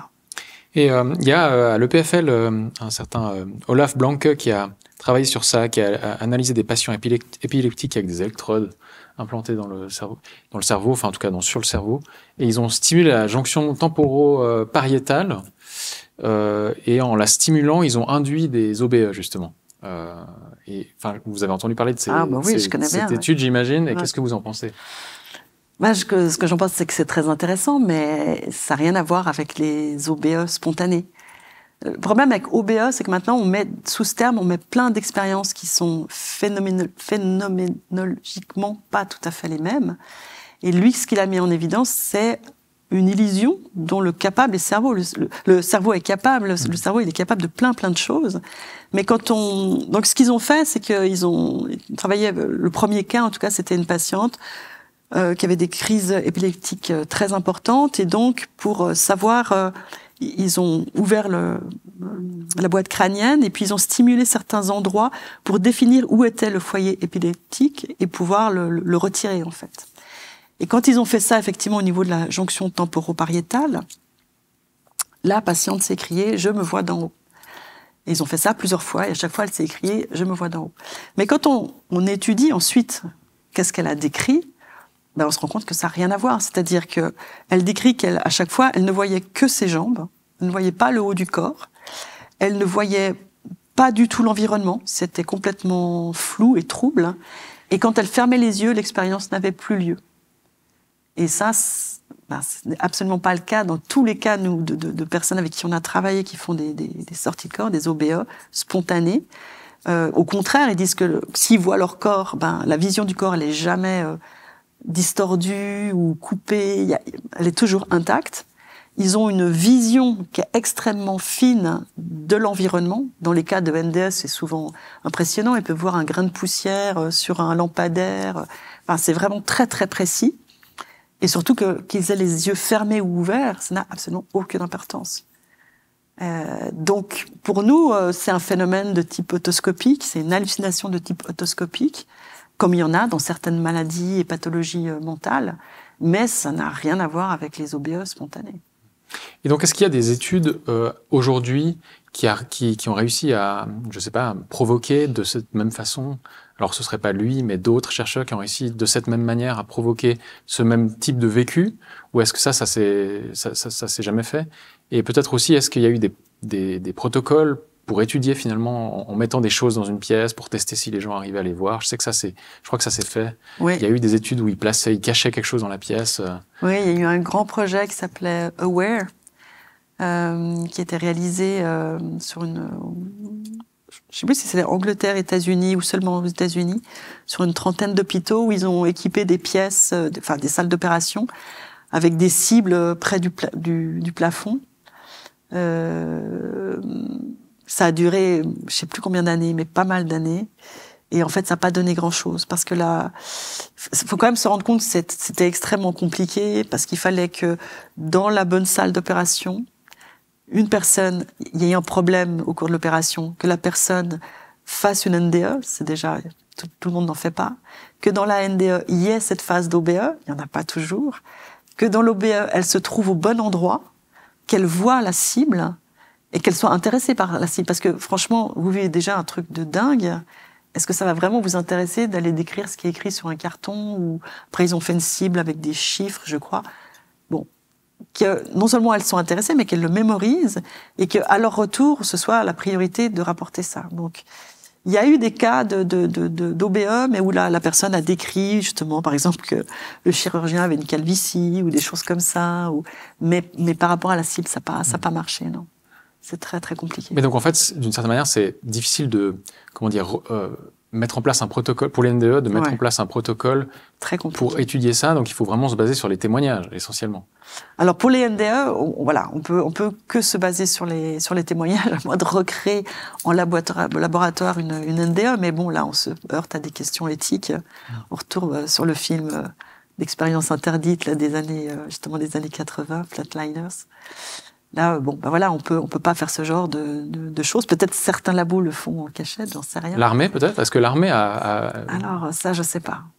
Je suis pas sûre qu'il y ait un intérêt suffisant pour l'armée. Parce qu'ils ont testé des cas de télépathie, par exemple. On sait qu'il y a des programmes de la CIA qui testaient la vision à distance. Stargate, le projet Stargate, oui, ils ont mis pendant 20 ans, ils ont fait des projets. Mais parce que là, il y avait vraiment une capacité qui pouvait être utilisée pour l'espionnage. Mais dans les cas de NDE, je suis pas sûre que ce soit vraiment qu'il y ait un intérêt suffisant pour que l'armée s'y intéresse. Ouais, je pense pas. Mais le problème, c'est que aujourd'hui, dans la science, ou en tout cas le niveau de preuve d'un témoignage est assez bas, et donc généralement, ils tendent à ne pas trop considérer les témoignages individuels, quoi. C'est un peu ça, non? Ah oui, c'est très très dommage. Oui, on a complètement discrédité le témoignage à la première personne. Dans la science actuelle, n'y attache aucun intérêt, mais c'est presque un peu dénigrant. Enfin, ils tournent ça un peu comme si, franchement, les gens étaient toujours un peu à côté de la plaque en racontant quelque chose. Alors que dans ces domaines-là, c'est essentiel. Et bien sûr, un témoignage tout seul ne nous renseigne pas forcément sur grand-chose. Ce qui est intéressant, c'est quand on fait une étude transversale de milliers, voire de millions de témoignages. C'est ça qui est intéressant. Et là, moi, je pense qu'on peut commencer à dire qu'on entre dans une forme de preuve. Il faut arrêter de dire qu'on n'a pas de preuve de quoi que ce soit. Quand ce sont des millions de personnes qui rapportent ces expériences, avec autant de similitudes. Alors bien sûr, il y a beaucoup de divergences aussi, parce que, comme je l'ai dit, c'est une expérience dans laquelle le mental est assez créateur, et il faut... Nous, ça a été tout notre travail, c'est de faire la part des choses entre ce qui vient du mental et ce qui pourrait provenir d'une autre forme de réalité, ou d'une autre dimension. Mais là, quand on a autant je veux dire, ça revient à dire que toutes ces personnes ont halluciné. Le seul moyen pour la science actuelle d'expliquer tout ça, c'est des hallucinations. Et moi, je connais pas d'hallucinations qui transforment les gens de cette manière. Comment vous expliquez justement cette incapacité, ou en tout cas ce manque de volonté de reconnaître le témoignage? Parce que épistémologiquement, il semble que l'empirisme, par exemple, est quand même un peu à la base de la science. Complètement. On observe un phénomène et on essaye d'en faire sens. Donc ce phénomène peut être aussi notre vécu intérieur. Oui. Je sais pas. Je pense que c'est vraiment à partir du moment où on a touché à à la conscience, comme si on n'avait pas le recul nécessaire pour s'auto-analyser. Et c'est vrai d'une certaine mesure. Nous, on l'a remarqué avec les expérienceurs de NDE. Souvent, ils sont tellement émotionnellement impactés par leur expérience que ils détiennent la vérité. Leur expérience est la seule qui détienne la vérité. Ils sont même pas, des fois, ils sont pas d'accord entre eux. Alors que plutôt que se dire, bon, bah, voilà, toi, t'as vu ça, moi, j'ai vu ça, mais alors, qu'est-ce qui est commun? Non, ils s'attachent sur des détails en disant, mais ça, ce détail, c'est important. On l'a vu, des fois, c'est, bon. Et puis souvent aussi, il faut faire attention à la tendance à interpréter. Et, ça aussi, c'est quelque chose qu'on voit. Les gens, par exemple, quelqu'un qui n'est pas croyant, on va dire, parlera souvent de sa rencontre avec un être de lumière. Quelqu'un qui est croyant dira souvent « j'ai rencontré le Christ » ou un ange. Et puis quand vous leur demandez d'écrire, mais vraiment... Qu'est-ce que c'est exactement? Ouais. Voilà, juste les faits, à quoi ça ressemblait, vous obtenez la même, souvent, la plupart du temps, la même description, c'est-à-dire quelque chose qui ressemble pas à grand-chose, c'est-à-dire une forme vaguement humanoïde, blanche, très lumineuse, qui dégageait de l'amour, une présence. Mais voilà, on ne pouvait pas en dire beaucoup plus que ça. Mais c'était drôle, moi j'ai un témoin que j'avais reçu, je me rappelle la première fois que je l'avais reçu, il me parlait justement de sa rencontre avec un être de lumière. Et puis je l'ai revu 6-7 ans après. Donc on a pris l'habitude, au début, maintenant je le fais moins, mais de faire re-raconter l'expérience pour voir aussi s'il y avait une constance dans le temps. Et là c'était impressionnant parce que tout ce qu'il me racontait était mot pour mot les mêmes étapes, les mêmes choses. Il n'avait pas... On voyait qu'il n'y avait pas la mémoire justement qui avait travaillé, c'était vraiment identique. Par contre, cet ange, cet être de lumière était devenu un ange. Et je lui ai dit, mais pourquoi tu parles d'ange? Avant, tu ne l'avais pas nommé comme ça. Il me dit, mais parce que je me dis que la seule chose qui peut dégager autant de bienveillance et de bonté, c'est un ange. Et quelques années plus tard, je l'entends à la radio faire un témoignage, je le reconnais. Et là, l'ange était devenu sa grand-mère. Et donc là, je l'ai contacté. Pareil, je me suis dit, mais c'est... Et pareil, il me dit, oui, mais parce que je me dis que ça m'a rappelé, finalement, ma grand-mère, elle était comme ça avec moi quand j'étais petit. Et voilà. Donc, je trouve que c'est un très bon exemple. C'est interprétatif, ouais. Voilà. Donc, il faut toujours faire attention. Et nous, on les pousse toujours à aller vraiment dans le détail. Mais qu'est-ce que vous avez vécu? Le plus de mots possible. Des fois, les interviews peuvent durer 4 heures, 5 heures, des fois plusieurs sessions de 4 heures pour aller dans le détail et voir, voilà, au niveau des faits, qu'est-ce qui s'est passé. Et c'est très différent de du premier jet, en fait, de la première fois qu'ils en parlent. Est-ce que vous avez publié ces recherches, ou en tout cas ces analyses de témoignages, dans la littérature scientifique? Non. Ça, on en avait fait c'est notre premier livre, en fait, État modifié de conscience, où on a présenté un petit peu on a voulu montrer l'ensemble de tous les phénomènes auxquels on avait été confrontés. Parce que moi, quand j'ai commencé, je m'intéressais au NDE, puis très vite, je me suis rendu compte que c'était un peu l'arbre qui cachait la forêt, et qu'en fait, il y avait plein d'autres phénomènes, parfois en lien avec la mort, mais pas toujours, et qui étaient très riches et tout aussi intéressants. Donc c'était un peu pour montrer ça. Mais non, on n'a pas... À l'époque, moi, ça me paraissait pas important de publier ça, en tout cas. Et la question, c'est est-ce que c'est possible? Est-ce qu'il existe aussi des journaux, de la littérature pour ça? Je pense qu'on aurait pu trouver, mais il y a des journaux quand même plus...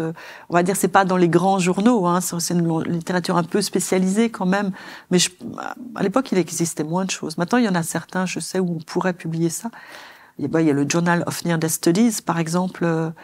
Je pense qu'on aurait pu, mais c'est vrai que moi, ça m'intéressait pas spécialement, en fait, de publier ça.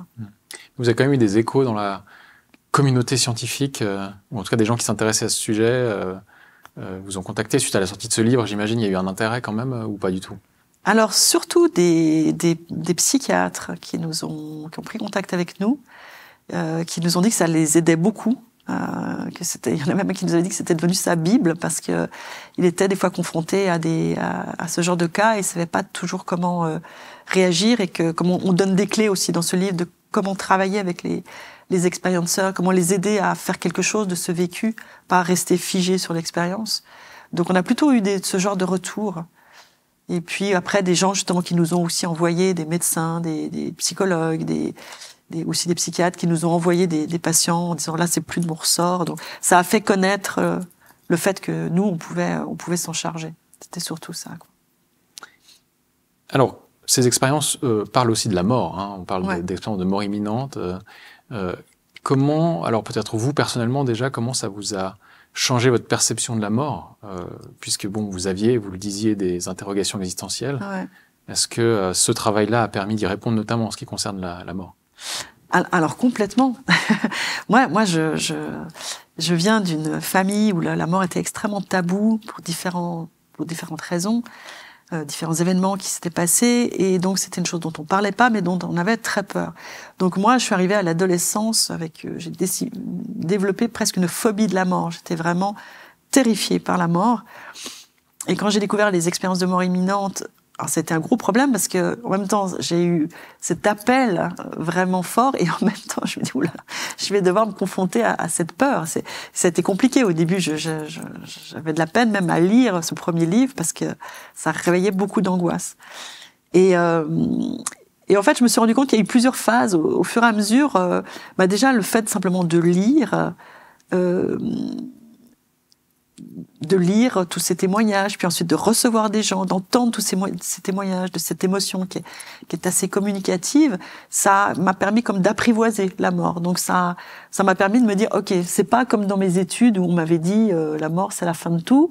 En fait, on n'en sait rien. Il y a peut-être quelque chose. Donc déjà, ça c'était énorme. Ça va bien faire redescendre, on va dire, l'angoisse.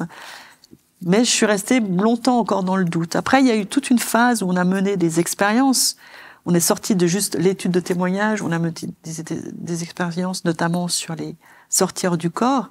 Et là où on a travaillé avec des gens qui ont des capacités de dingue, et où j'ai vu des choses, au bout d'un moment, vous commencez quand vous le voyez vous-même et que vous travaillez avec des gens en qui vous avez vraiment confiance, même si vous vous dites bon, c'est pas suffisant pour convaincre des sceptiques ou ils vont encore trouver des choses à redire, vous l'avez vécu à la première personne de nouveau, c'est une expérience que vous avez assisté à ça, ça ébranle beaucoup. Donc je dirais que là, mes doutes sont encore diminués. Et puis après, il y a eu une troisième phase. Là, j'en parlais pas avant, mais maintenant j'en parle sans problème parce que je pense que c'est la phase la plus importante.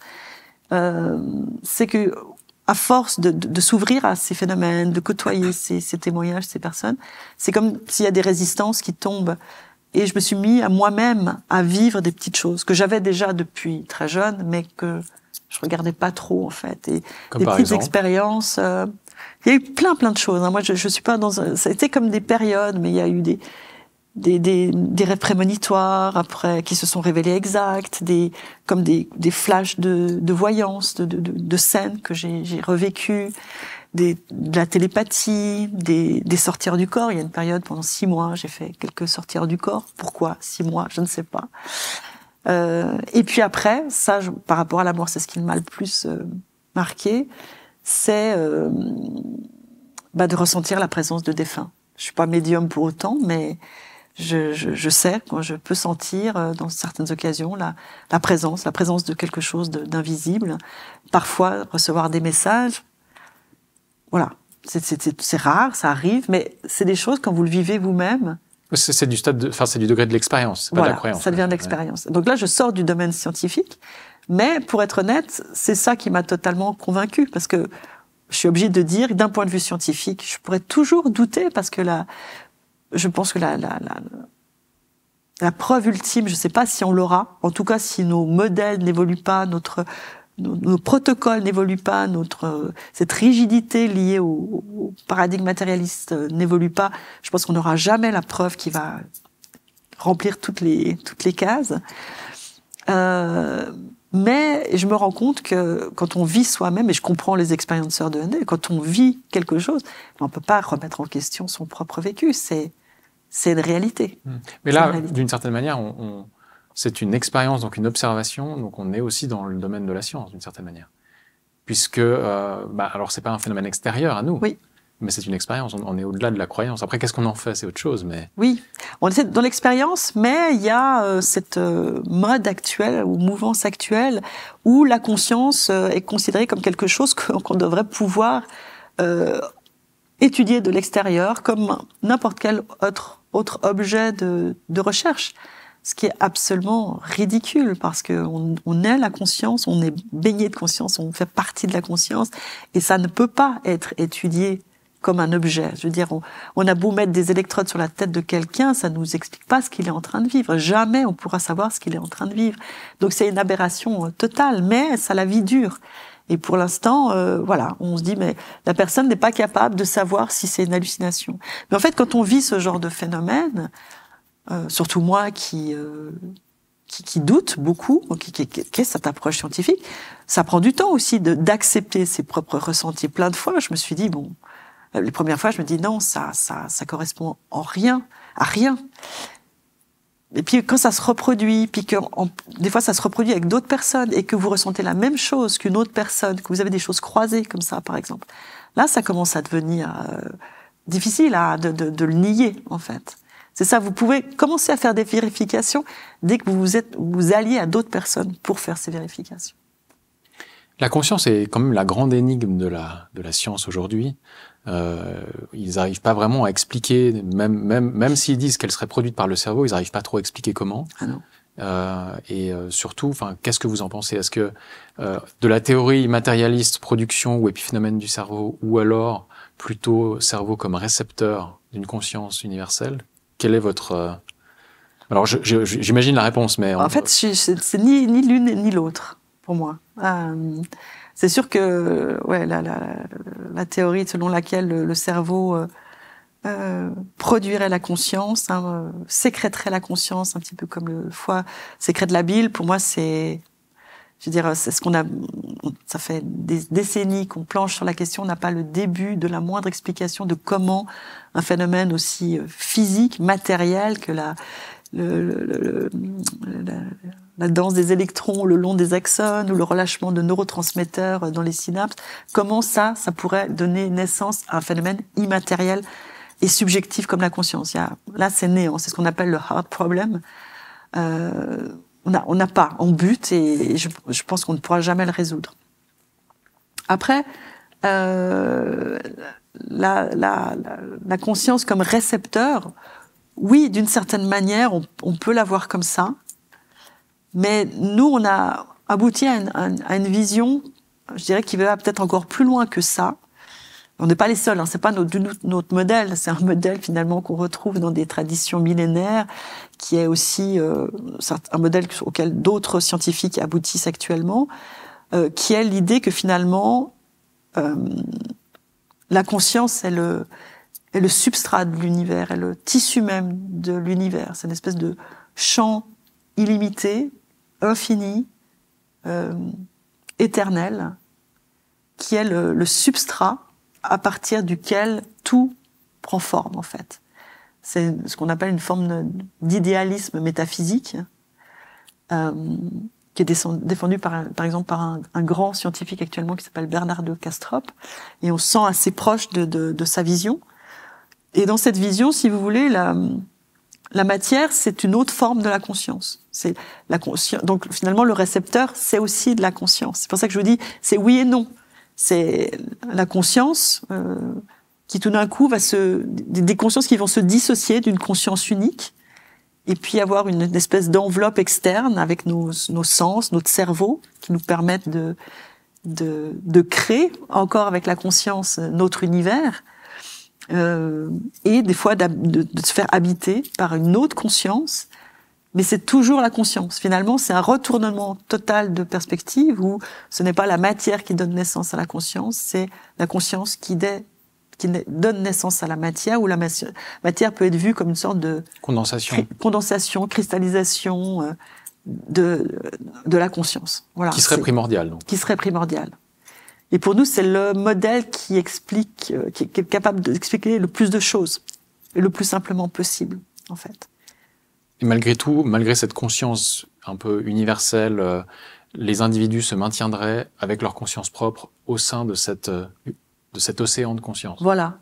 Mais en même temps, en plus, c'est un modèle qui montre que, on voit bien que le jour où ces individus se dissolvent, cette conscience, elle ne disparaît pas. Elle va le retourner. Alors là, il peut y avoir différentes interprétations. En tout cas, Kastrup, lui, le voit comme elle retourne à cette conscience unique. Moi, je me dis pas forcément du premier coup, mais on voit en tout cas qu'elle continue. C'est quelque chose qui est là. Hein, elle peut pas disparaître. La conscience peut pas disparaître puisque elle est là depuis toujours et sans début, sans fin. Et que pensez-vous, par exemple, des explications parce que les grandes traditions religieuses ou mythologiques parlent d'esprits, d'anges, même de démons. Ouais. Enfin, il y a toute une hiérarchie avec les archanges, les dynamistes. Enfin, dans la tradition chrétienne, c'est assez complexe. Ouais. Ça vous parle? Enfin, alors, avec les terminologies qui pourraient être adaptées, mais en tout cas, est-ce que ça vous parle que ce cosmos serait peuplé d'esprits, d'une certaine manière, de différentes hiérarchies? Alors, ça nous parle dans la mesure où nous, nos expériences, nos expériences, nos travaux, dire en général, et puis tous les témoignages qu'on a recueillis, étudiés, etc., vont dans ce sens-là. C'est-à-dire que l'invisible est en fait peuplé d'une multitude de dimensions, mais une infinité de dimensions. Nous, on voit, on sent une infime portion de la réalité avec un grand R. Il y a plein de dimensions. Et que ces dimensions sont peuplées effectivement alors ça peut être des êtres qui sont dans d'autres formes de matérialité, mais ça peut être aussi simplement des énergies. Alors on se rend compte que par exemple, dans certaines religions, on va leur donner des noms, mais qui correspondent dans d'autres religions à une autre terminologie. Et ça c'est intéressant, mais que finalement c'est que des mots, c'est des termes. On peut parler d'anges si ça convient à certaines personnes, mais que c'est comme s'il y avait, on va dire, une espèce de source, une conscience. Alors là, tout de suite, on entre dans des paradoxes. C'est où le milieu. Enfin, on essaie de la décrire quelque part, cette source de conscience, à partir de laquelle il y aurait comme des strates des dimensions dans laquelle il y aurait des consciences qui prendraient forme, qui seraient des formes d'énergie, mais certaines très très peu individualisées en fait. D'ailleurs, souvent quand elle parle en nous. Et puis petit à petit, on entrerait dans des formes de plus en plus matérialisées et individualisées, jusqu'à arriver à des plans de matière comme celui qu'on a sur Terre. Ça, c'est un des modèles qui se dessine de tout ça, en fait. Alors, on n'a pas de preuves. Si ce n'est des témoignages de personnes. Mais voilà. Et à un moment, on se dit, alors, ça voudrait dire que toutes ces personnes, parce que je peux vous dire que moi, ce qui m'a frappé, c'est le nombre de gens qui vivent des trucs vraiment de dingue. Et vous les côtoyez tous les jours. C'est des gens, ils en parlent pas. Ils ont une vie normale, ils ont un travail, des enfants, des amis. Et ils nous disent, mais j'en parle jamais. Mais qui sont en communication avec d'autres dimensions, et non, c'est pas des schizos. Ils ont pas besoin d'aller voir un psychiatre. Ils ont une vie normale. Alors, il y a un moment, on se dit, bon, tous ces gens, alors mis bout à bout, tous ces phénomènes, ça voudrait dire qu'il y a une grande partie de la population qui est dans un délire total, hein, dans les hallucinations. Ou alors, on s'est complètement trompé, et puis ce qu'on pense être la réalité, c'est beaucoup, beaucoup plus vaste. Et qu'est-ce qui fait que certaines personnes ont plus de facilité que d'autres à avoir ce type d'expérience? Est-ce que c'est par exemple avoir des traumas, c'est quelque chose qui pourrait déstabiliser un peu la psyché intérieure, donc favoriser tout d'un coup un aperçu de quelque chose d'autre ou... Alors ça, on a essayé de voir. Kenneth Rigg, là, le psychologue dont j'avais parlé, lui, il avait essayé de voir ça pour les NDE, parce qu'il y avait une prédisposition à vivre des NDE, et il avait vu que c'était souvent des enfants qui avaient vécu des traumas dans l'enfance, abus sexuels, maltraitance, des choses comme ça. Donc nous, on a essayé d'étudier ça pour l'ensemble des états modifiés de conscience non ordinaires, et ça s'est assez bien vérifié. C'est pas toujours facile, on peut pas toujours aller jusque-là, puis c'est pas du 100%, mais c'est vrai qu'il y a quand même une grande partie des gens auxquels qui on a travaillé, qui ont vécu effectivement des choses difficiles. Alors c'est pas forcément des choses aussi graves que des abus sexuels ou des maltraitances, mais ça peut être des situations d'abandon. Alors vécu comme abandon ou abandon réel, ça peut être des enfances perturbées parce qu'avec des grandes hospitalisations pour des maladies graves, vraiment très jeunes. Enfin voilà, des choses qui font ils ont dû grandir plus vite que les autres. Et puis, l'autre chose qu'on a remarqué, c'est qu'il semble y avoir une hérédité. C'est qu'il y a souvent, quand vous posez la question, il y a toujours une grand-mère, un grand-père, un grand-oncle qui avait des choses comme ça, qui vivait des trucs comme ça. Ou dans la descendance, oui, un de mes enfants, il a la même chose que moi. Voilà, ça c'est quelque chose qu'on peut dire. Et puis des fois, on voit pas trop. Mais des fois, on a un peu l'impression que, des gens arrivent c'est quelque chose qui est inné en eux, quoi. Peut-être que ça vient d'autres vies, je sais pas. Mais ils ont ces capacités à leur naissance. Je vous pose la question à la mode. Est-ce que vous pensez qu'à un moment donné, les machines pourraient acquérir une conscience? Alors ça, c'est une très bonne question à laquelle je pense souvent en ce moment. Allons-y, c'est intéressant, effectivement. Ouais, c'est une question intéressante. Alors, je pense pas qu'on va pouvoir je peux pas faire une réponse claire et nette, parce que d'un côté je me dis non, c'est pas en sophistiquant avec une machine même extrêmement sophistiquée, elle ne pourra jamais développer la conscience. En même temps, on peut pas exclure, par exemple, que un support très sophistiqué, qui n'est pas une conscience extérieure qui vienne habiter ce support très sophistiqué. On ne peut pas exclure non plus que les attentes des gens créent quelque chose, puisque la conscience est créatrice. Vous savez, il y a ces expériences qui avaient été faites par Isaac Bentov, où il parle de l'esprit du rocher. C'est des tribus qui vont commencer à vénérer un rocher parce qu'il leur apporte abri, etc. Puis ce rocher, au début, c'est juste des animaux qui viennent. Et puis, les animaux sont contents, donc lui apportent un sentiment de gratitude. Et puis, petit à petit, ce rocher, après, ça va être des hommes. Et il va développer une forme de conscience parce qu'il est nourri, en fait. On charge, en fait, de nos attentes, de nos remerciements, de la conscience de l'homme va charger l'objet de quelque chose. Et donc, dans un cas comme l'intelligence artificielle, où on est de plus en plus en face de robots qui nous répondent avec des voix comme si c'était notre meilleur copain, moi je sais que je peux pas parler à une intelligence artificielle sans lui dire bonjour, merci, au revoir. Et petit à petit, je me demande si on peut pas, dans une certaine mesure, les humaniser et créer quelque chose, parce que si dans notre modèle on dit que la conscience est partout, il y a forcément une conscience quand même dans ce tas de ferraille que c'est, ou ce tas d'algorithmes, même si on dit oui, il n'est pas capable lui-même de créer la conscience, mais il y a de la conscience à un niveau rudimentaire puisque la conscience est partout et que peut-être avec notre interaction on peut la faire grandir. Voilà, j'espère que je me fais bien comprendre. Donc plutôt ça, que soit dans notre interaction, on va lui permettre de grandir, soit que ce soit un support pour un esprit pas forcément bien intentionné. Moi, je me dis, on peut pas l'exclure. Donc, je trouve pas ça du tout rassurant, moi, l'intelligence artificielle. Je sais par exemple qu'au tout départ, au début du XXe siècle, quand l'électricité est arrivée, les gens pensaient que c'était le démon, quoi. Ils avaient des perceptions de cette lumière qui arrive comme ça, comme quelque chose de maléfique. Oui. Est-ce que, là aussi, au-delà de la ferraille, tout ce qui l'anime, tout ce qui lui permet d'exister en termes d'énergie, peut-être pourrait aussi...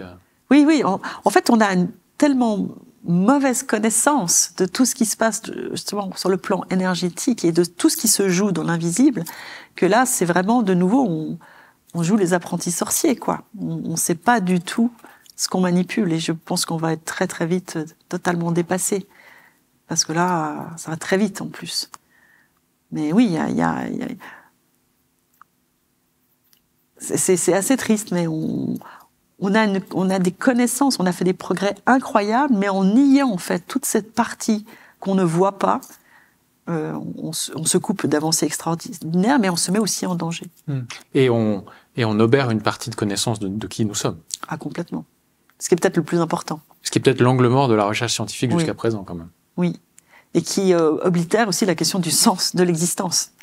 Parce que se dire que le sens de l'existence, c'est de venir vivre 80 ans sur Terre et d'essayer de gagner le plus d'argent pour avoir le plus de vacances possible, c'est un peu déprimant quand même.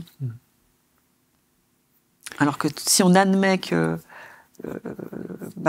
c'est un passage, mais que la vie continue sous une autre forme, qu'il y a d'autres choses dans l'invisible, d'autres formes d'énergie, et ça réintroduit cette question du sens de tout ça, en fait. C'est passionnant. Parlant de l'intelligence artificielle, est-ce que dans vos recherches, c'est quelque chose que vous utilisez quand même comme un outil qui pourrait donner des résultats intéressants ou Non, jusqu'à maintenant, on ne l'a pas utilisé. Récemment, on s'est dit, est-ce qu'on pourrait en faire quelque chose? Moi, je l'ai utilisé à titre personnel, quelques fois. Mais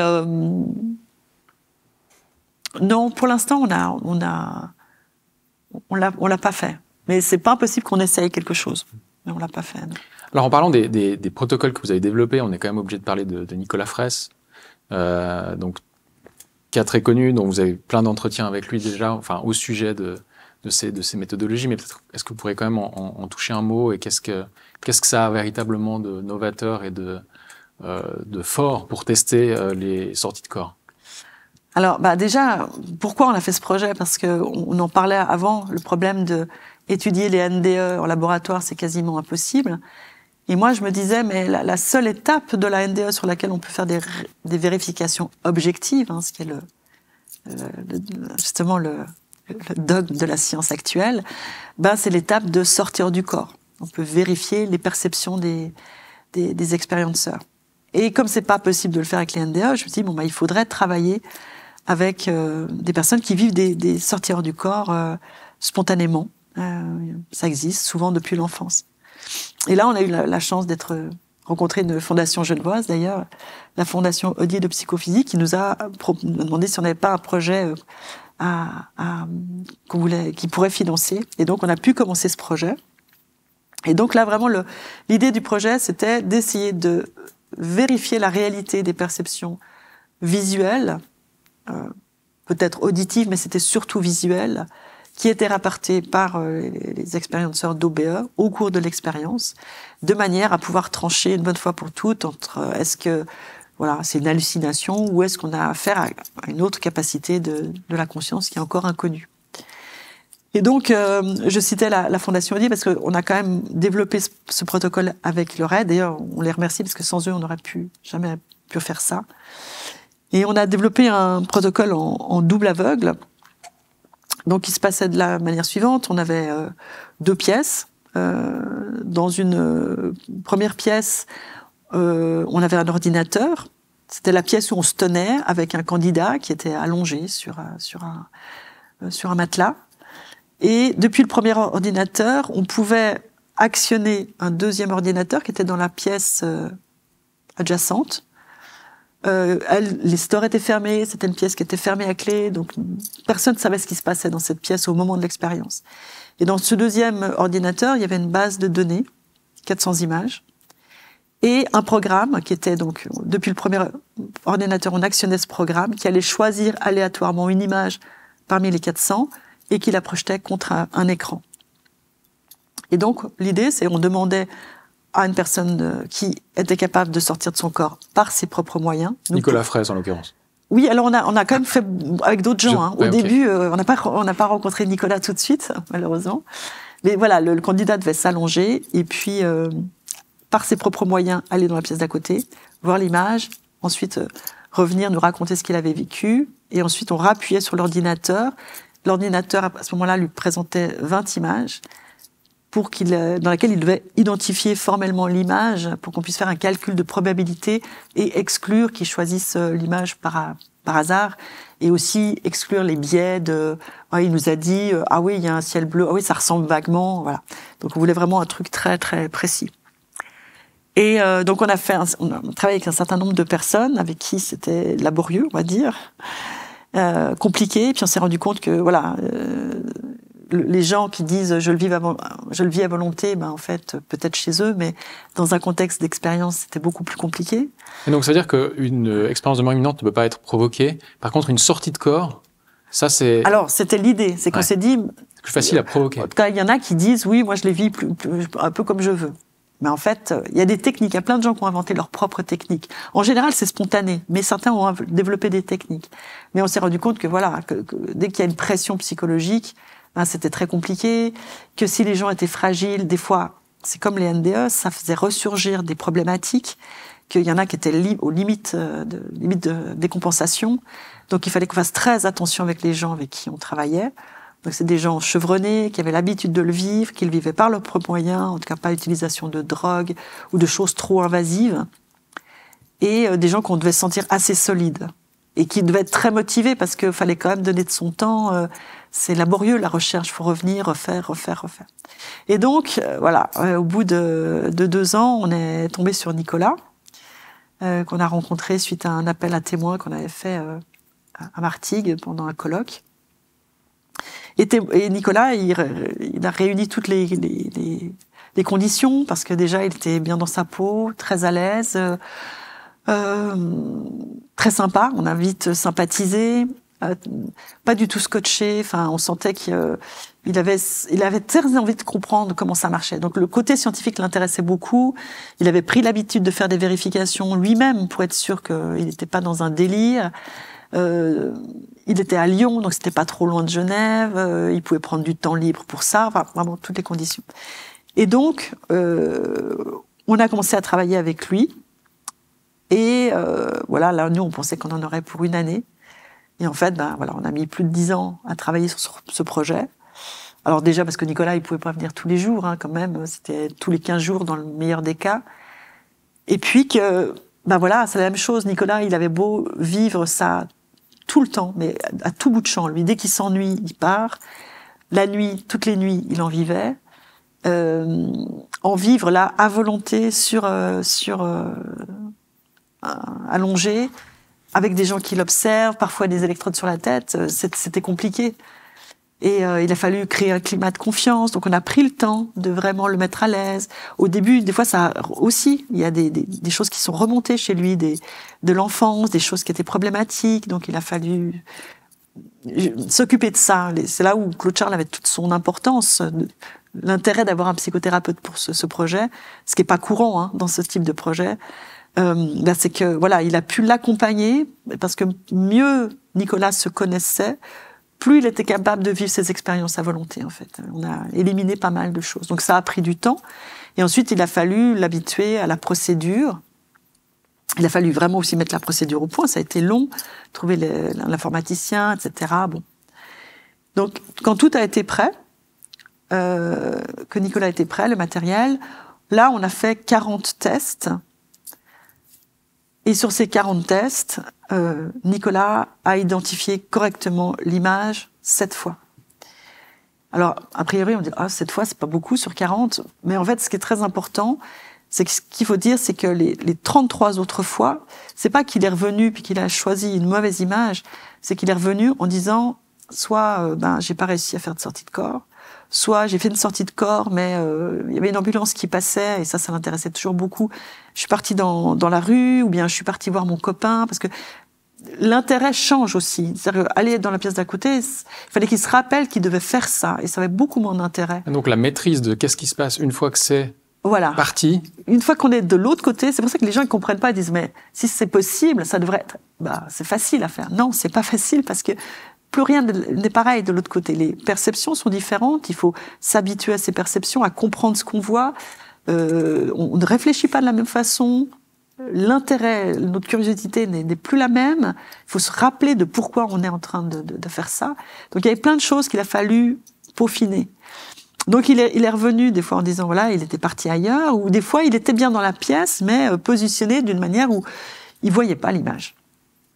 Et donc, dans ces fois-là, c'est qu'il est revenu en disant, je ne peux pas choisir l'image. Donc c'est pas des faux, c'est pas des négatifs, il n'a pas pu faire l'expérience. Donc les 7 fois où il a dit, il y a 7 fois où il a dit, je suis revenu, j'ai pu sortir de mon corps, je suis allé dans la pièce, j'ai vu une image, il l'a identifiée correctement. Donc pour nous, c'est du 100%.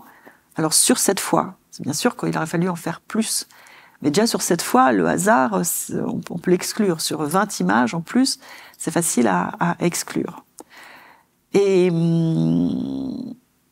mais ça a été très compliqué parce qu'en fait, ça a pris du temps parce que justement, il a fallu l'habituer à créer comme un peu un réflexe de Pavlov, c'est-à-dire à l'habituer à que dès qu'il était sur ce matelas, en sortie de corps, il devait aller dans la pièce.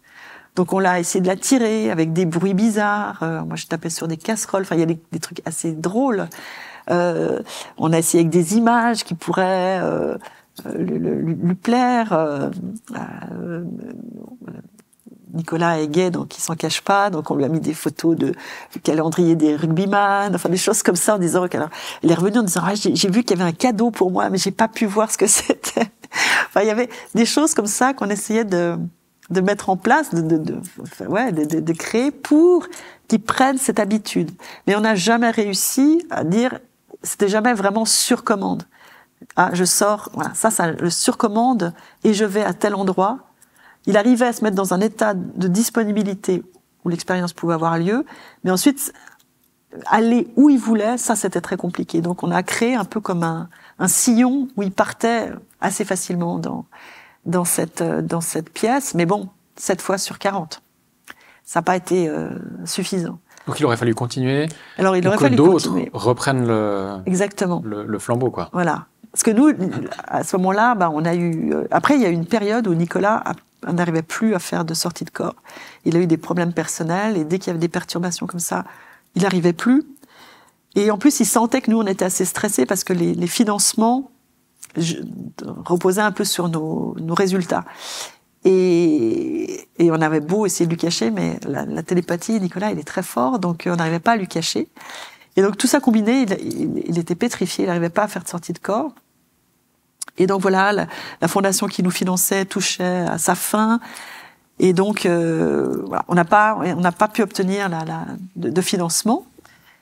Et nous, notre idée, ce qu'on aurait voulu faire, c'est continuer et proposer à des observateurs externes de venir assister à ça, parce qu'on savait très bien qu'on ne pourrait pas publier ça, même si les résultats sont valables, même pour une publication, mais simplement parce que on est des outsiders, on est un institut. Une université. On n'est pas rattaché à l'université, on n'est pas dans l'académique, on fait ça dans notre coin, et en plus on travaille sur un sujet et on défend un modèle qui va à l'encontre de tous les modèles, enfin du modèle dominant actuel des neurosciences.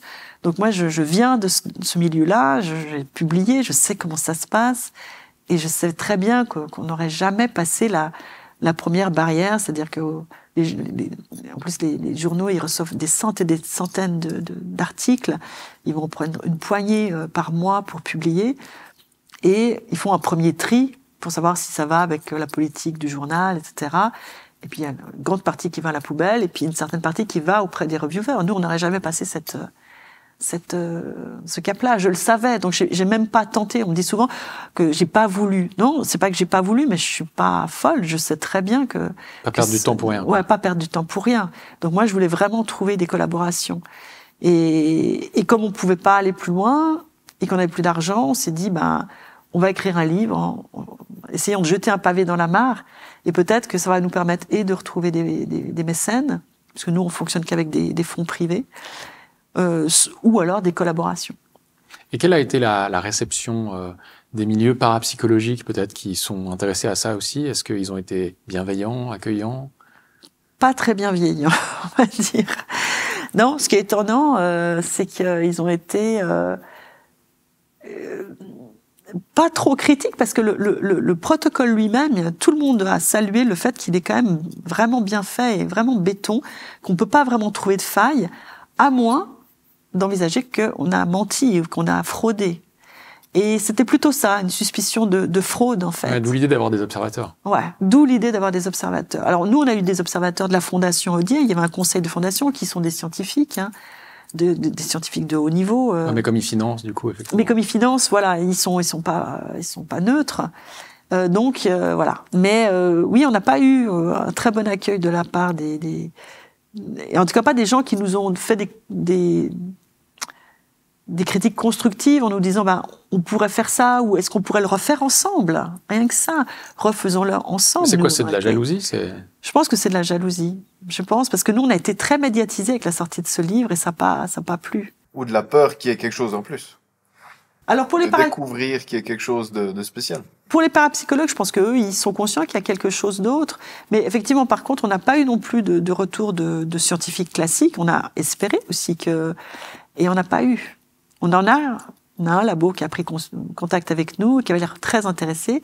Puis finalement, ça n'a pas été plus loin. Et donc ça s'est terminé en quelle année avec Nicolas Fraisse? Nicolas, ça s'est fini 2016 à peu près. Et donc depuis, vous travaillez encore avec lui ou Alors après, on a continué. Alors, ce qui s'est passé, c'est que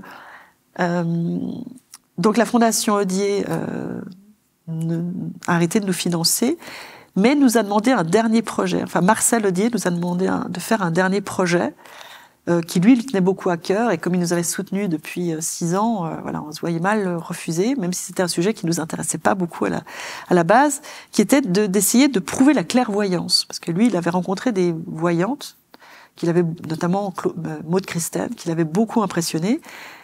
Donc Marcel Odier, il était physicien, il avait un double doctorat physique, mathématiques, mais ces sujets le passionnaient et il se disait qu'il y avait un moyen de prouver ça scientifiquement. Donc il nous avait demandé de monter un protocole pour tester ça. Et donc on l'a fait, on a monté ce protocole avec lui, aussi avec un système d'enveloppe, avec des images enfermées. Il y avait toute une procédure, je ne vais pas entrer trop dans les détails, ce serait trop long, mais très très contrôlée aussi, avec huissier, où la personne devait deviner ce qu'il y avait dans une enveloppe et ensuite l'identifier parmi 4 images. Et puis on avait testé pas mal de personnes, donc il y avait 4 images, ça faisait une chance sur 4 de tomber juste par hasard, 25%, donc au-delà de 25%, ça pouvait commencer à être intéressant. Et on avait fait cette expérience avec pas mal de gens, pas mal de voyants qu'on avait testés. Plusieurs étaient autour des 30%, ce qui était pas mal pour une expérience de ce type. Mais on se rendait bien compte qu'on n'avait pas révolutionné le monde avec ça. Puis on a eu l'idée de tester Nicolas. Et Nicolas, il avait aussi 30%, alors que c'est pas trop son truc, la voyance, mais il avait 30%. Et puis Marcel Odier, à un moment, nous a mis la pression. On a dit, maintenant, il faut passer à la phase officielle. Il faut y aller avec l'huissier, la procédure vraiment très rigoureuse. Puis je dis, bon, d'accord. De toute façon, nous, on s'attendait à rien. Donc, on a commencé cette expérience avec Nicolas. Et là, il s'est passé un phénomène extrêmement bizarre. Alors déjà, la veille, mon collègue avait eu l'idée de se dire de dire à Nicolas d'utiliser ses capacités. C'est-à-dire que Nicolas, à l'époque, il faisait des soins. Il faisait des soins énergétiques aux gens. Et il s'était rendu compte qu'il captait des informations à ce moment-là qui pouvaient l'aider dans le soin qu'il était en train de faire. Et du coup, mon collègue a l'idée de lui dire, tu vas faire un soin à l'enveloppe. On va mettre l'enveloppe sur une table et t'essayes pas de deviner ce qu'il y a dedans, mais tu fais un soin, comme si tu la magnétisais pour voir s'il y a des informations qui viennent. Ce qui était une manière, en fait, de court-circuiter son mental, parce que souvent, c'est le problème. Quand on veut trop, on n'y arrive pas. Et donc, on en a fait un test la veille qui a extrêmement bien marché. Et bon, un seul test, c'était pas suffisant, mais on a senti tous les 3 que c'était la méthode. Et donc, on a commencé les tests officiels, donc avec huissier le lendemain. Et Nicolas a commencé cette technique. Puis au début, il avait des informations qui lui venaient. Et au bout de 7 ou 8 tests, tout d'un coup, au 8e test, il a entendu une voix qui lui a dit « ça va pas assez vite ». Et Nicolas n'était pas du tout familier des phénomènes de clairaudience, c'est ce qu'on appelle la clairaudience. Ça lui était peut-être arrivé 1 fois ou 2. Et il était blême, il s'est dit qu'est-ce que c'est, qu'est-ce qu'on fait? Alors nous, on lui a dit on ne sait pas, mais il faut continuer, on verra bien. Et à partir de là, en fait, il a continué à recevoir des messages sous forme audio, en fait. Lui, c'est comme si on lui parlait à l'oreille. Il entendait comme un concert de voix qui lui a donné. Alors au début, c'était des musiques. D'abord, il a eu des musiques. C'était par exemple. Il a entendu la musique. Le Rocky, non? Non, ça c'est plutôt. La première, c'était la chanson de Trenel, Le soleil a rendez-vous avec la lune. Et dans les 4 images, il y avait une éclipse solaire, par exemple. ou la chanson de Ferrat, La montagne, et puis il y avait une photo de l'Everest. Des choses comme ça. Et puis après, c'est devenu des petits textes, comme des charades. Je réponds un peu toujours les mêmes, parce qu'après j'ai oublié, on a fait 100 tests, mais ceux je me rappelle, il avait pas des bois, mais très drôles. Et dans les 4 images, il y avait la photo de Muriel Robin. Pas des bois, mais très drôle. Ou ouvrez-lui le ventre et sortons-en le trésor. On s'était dit c'est un peu glauque, et puis en fait, quand il avait les 4 images, il y avait une photo d'une césarienne où on voyait vraiment le médecin qui tirait le bébé. Donc c'était très très impressionnant. Nicolas était de plus en plus inquiet par ce qui se passait, mais du coup c'était extrêmement facile de faire son choix. Et puis ça a évolué, et après c'est devenu des textes très poétiques, comme avec des quatrains, des rimes parfaites, mais qui étaient tellement explicites que c'était vraiment très facile de faire son choix. Alors on avait décidé de pas dépouiller avant les 100 tests, parce qu'on s'est dit si ça marche pas, ça va lui faire perdre confiance. Mais vraiment, on avait l'impression que c'était vraiment très particulier à vivre, ce phénomène qui était complètement inattendu. Et quand on a dépouillé, donc, on a eu 79% de bonnes réponses. C'est énorme, en fait. C'est énorme. Ça n'a jamais vu dans un protocole de ce type. Ce qui, je pense, a contribué à la jalousie que ça a suscité, parce que là, par contre, ce protocole-là, il a été attaqué, vraiment attaqué. Alors c'est sûr qu'il n'était pas parfait, mais on aurait pu l'améliorer. Mais bon, nous, on l'a vu de nos propres yeux. C'est bien que Nicolas ne fraudait pas. Enfin, il n'était pas tout seul. Enfin, on l'a tous vu de nos propres yeux. Lui-même était surpris, quoi. Et lui-même, surtout qu'il était surpris, il en était malade. Il a voulu arrêter le coup de Rocky. C'est au moment où tout d'un coup, parce que tout le début, il a essayé de rationaliser en se disant. Mais peut-être que je capte des informations et puis que mon inconscient les met sous forme d'une voix. Il a essayé de rationaliser ça.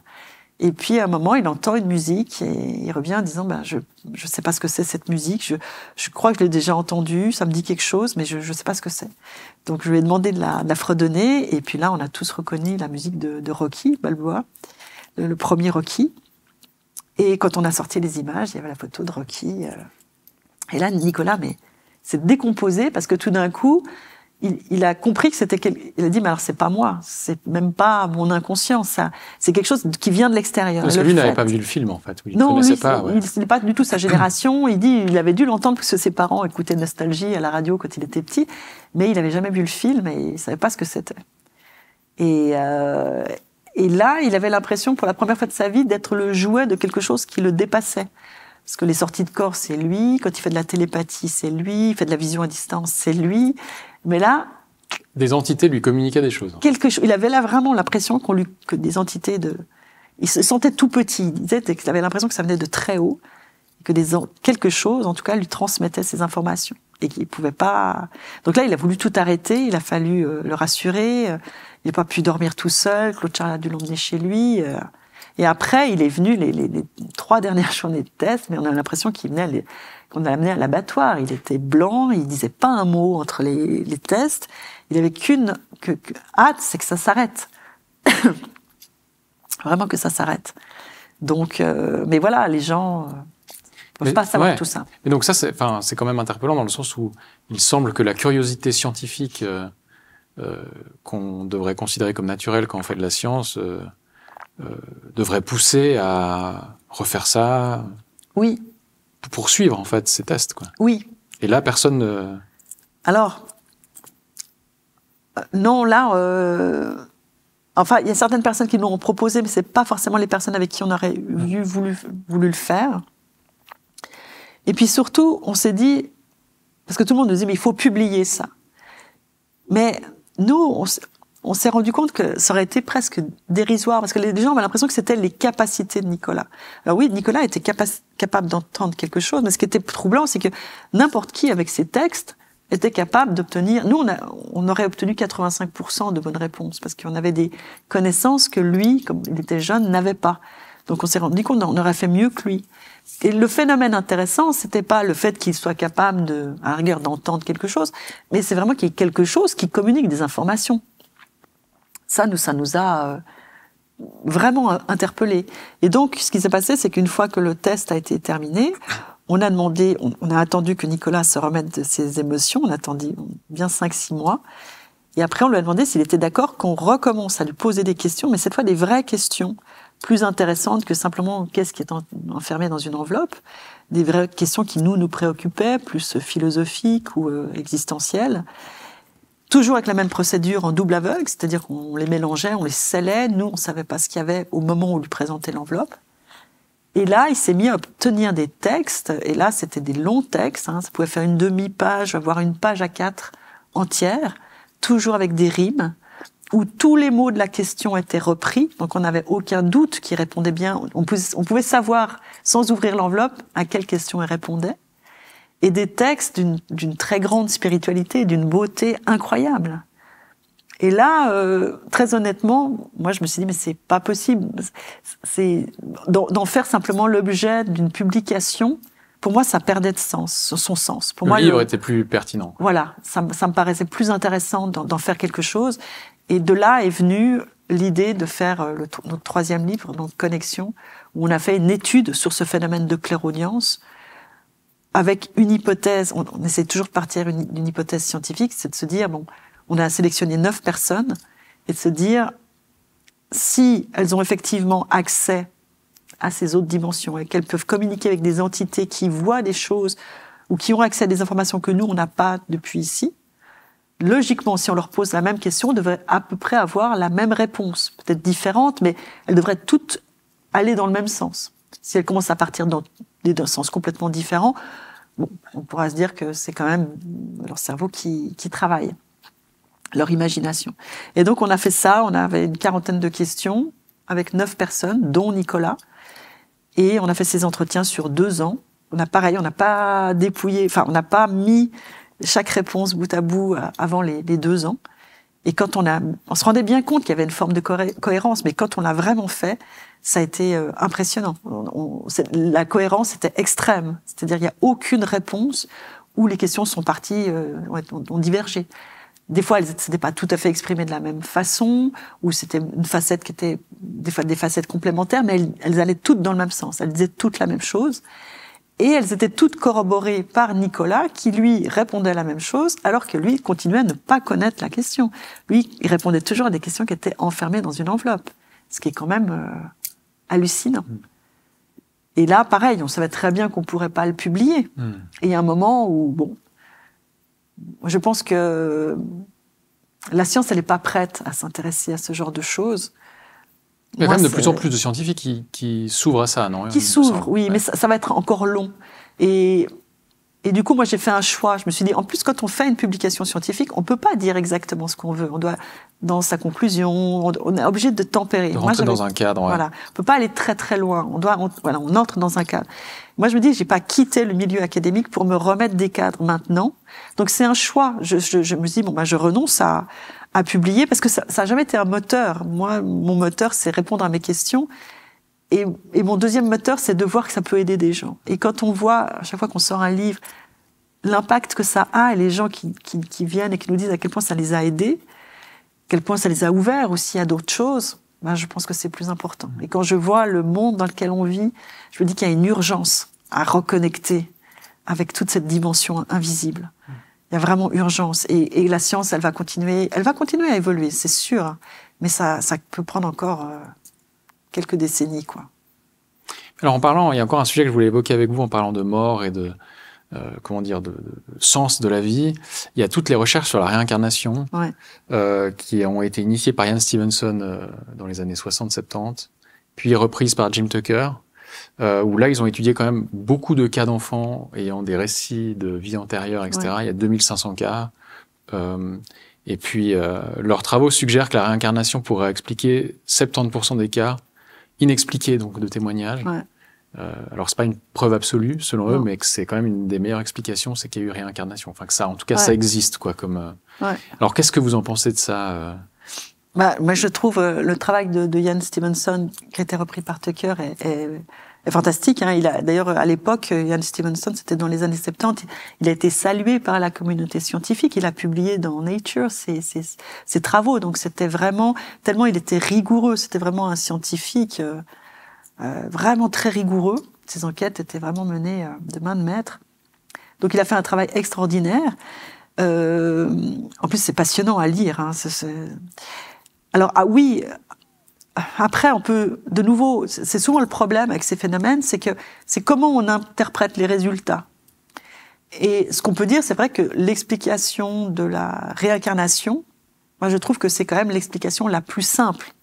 Les autres sont quand même plus tirés par les cheveux. Ah, c'est le miroir d'Occam. Là, pour le coup, on retrouve l'argument sceptique. Donc. Exactement. Le plus simple, c'est le plus pertinent. Ça paraît, voilà, des fois... Rasoir d'Occam, le rasoir d'Occam, on cherche à... on en tire, voilà, parce qu'on veut pas accepter cette idée d'une vie après la mort. Voilà. Donc, mais dans le cas présent, c'est sûr que moi, je trouve que l'hypothèse de la réincarnation est la plus cohérente. Et à partir du moment où on accepte l'idée que notre vie, enfin que la vie ne s'arrête pas, mais continue sous une autre dimension, pourquoi on ne viendrait pas faire un passage dans la matière? Il y a une logique. Enfin, c'est cohérent avec tout ce qu'on entend. Et nous, par exemple, on a recueilli des témoignages on a recueilli, par exemple, le témoignage d'une jeune fille qu'on a suivie pendant quelques années. Ses parents nous l'avaient amenée quand elle avait 11 ans, parce que ça n'allait pas bien. Elle était très perturbée, à l'école ça se passait pas bien, que les médecins, les instituts voulaient absolument qu'elle aille voir un psy, que eux étaient convaincus qu'elle vivait des choses réelles et avaient obtenu l'autorisation qu'il l'amène chez nous. Et donc c'était une enfant, 11 ans. Elle avait été, quelques mois auparavant, elle avait été shootée par une voiture. Et le choc avait réveillé en elle le souvenir de sa dernière vie, dans les moindres détails. Parce qu'elle était morte, shootée par une voiture à Manhattan. Et qu'elle habitait à Brooklyn. Et voilà, elle allait pour son travail. Elle avait été shootée par une voiture. Donc cette similitude fait que tout était revenu. Et par ailleurs, c'était une jeune fille qui avait déjà d'autres capacités quand elle était petite. Elle avait aussi une forme de médiumnité, d'autres choses, et quelques souvenirs, des bribes. Et là, c'était revenu vraiment très très fort.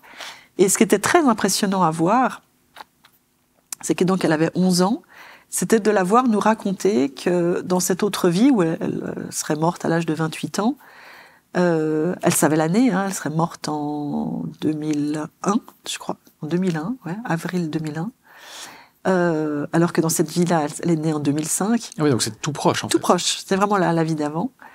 Et elle avait une petite fille de 5 ans. Et on voyait cet enfant de 11 ans pleurer en nous disant « mais j'ai abandonné ma petite fille ». Mais qui vivait encore, de fait. Qui vivait encore, voilà, avec le désir de la retrouver, en fait. Et donc, elle se rappelait tout. Elle se rappelait du moment de l'accident, qu'elle avait été éjectée, qu'elle avait vu la scène de l'accident, qu'elle s'était retrouvée à l'hôpital, que au bout d'un mois, les médecins ont dit il faut la débrancher, il y a plus moyen de rien faire, qu'elle ne voulait pas. Puis finalement, voilà, je sais plus si son cœur s'est arrêté tout seul finalement, mais qu'elle voyait sa famille triste, qu'il y a un être de lumière qui lui dit maintenant il faut partir, qu'elle n'a pas voulu. Donc elle a demandé à rester, donc ils lui ont dit ok tu restes, et puis qu'elle est restée avec sa famille pendant 1 an. Elle les a suivis partout, et puis qu'elle les voyait tellement tristes, et que finalement elle se rendait compte que si ça se trouve, c'est parce qu'elle était là qu'ils pouvaient pas non plus dépasser ce deuil. Et à un moment, un être de lumière est revenu, et elle a accepté de le suivre, elle est partie, et elle décrit sa vie de l'autre côté, que là elle était justement en charge des âmes qui arrivaient, des âmes d'enfants. Elle devait s'en occuper. Et qu'elle a fait des pieds et des mains pour redescendre. Parce qu'elle a dit, je veux redescendre parce que je veux aller voir ma fille. Et que normalement, on n'a pas le droit. Et que ça a été... Elle a dû insister, que finalement, on lui a donné le choix entre 3 vies. Et elle a dit, comme elle dit, j'ai pris la moins pire, parce qu'il y en avait une, c'était, je sais plus, en Alaska, il faisait trop froid, il y en a une, je sais pas ce que c'était. Finalement, elle a choisi le Jura suisse, et une famille qui était quand même très ouverte à ce genre de phénomène. Mais c'est vraiment étonnant, et donc mais elle est revenue avec l'idée de retrouver. Mais on lui a dit, mais de toute façon, tu auras tout oublié. Et que visiblement, il y a eu un bug quelque part, puisqu'elle a eu cet accident et que tout est revenu.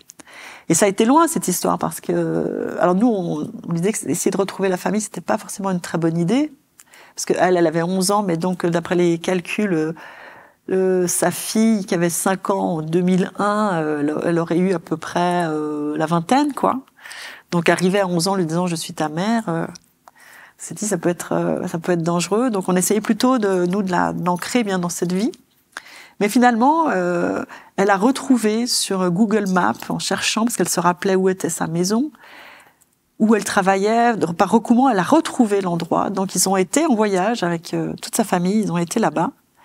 Elle a retrouvé l'endroit où elle travaillait.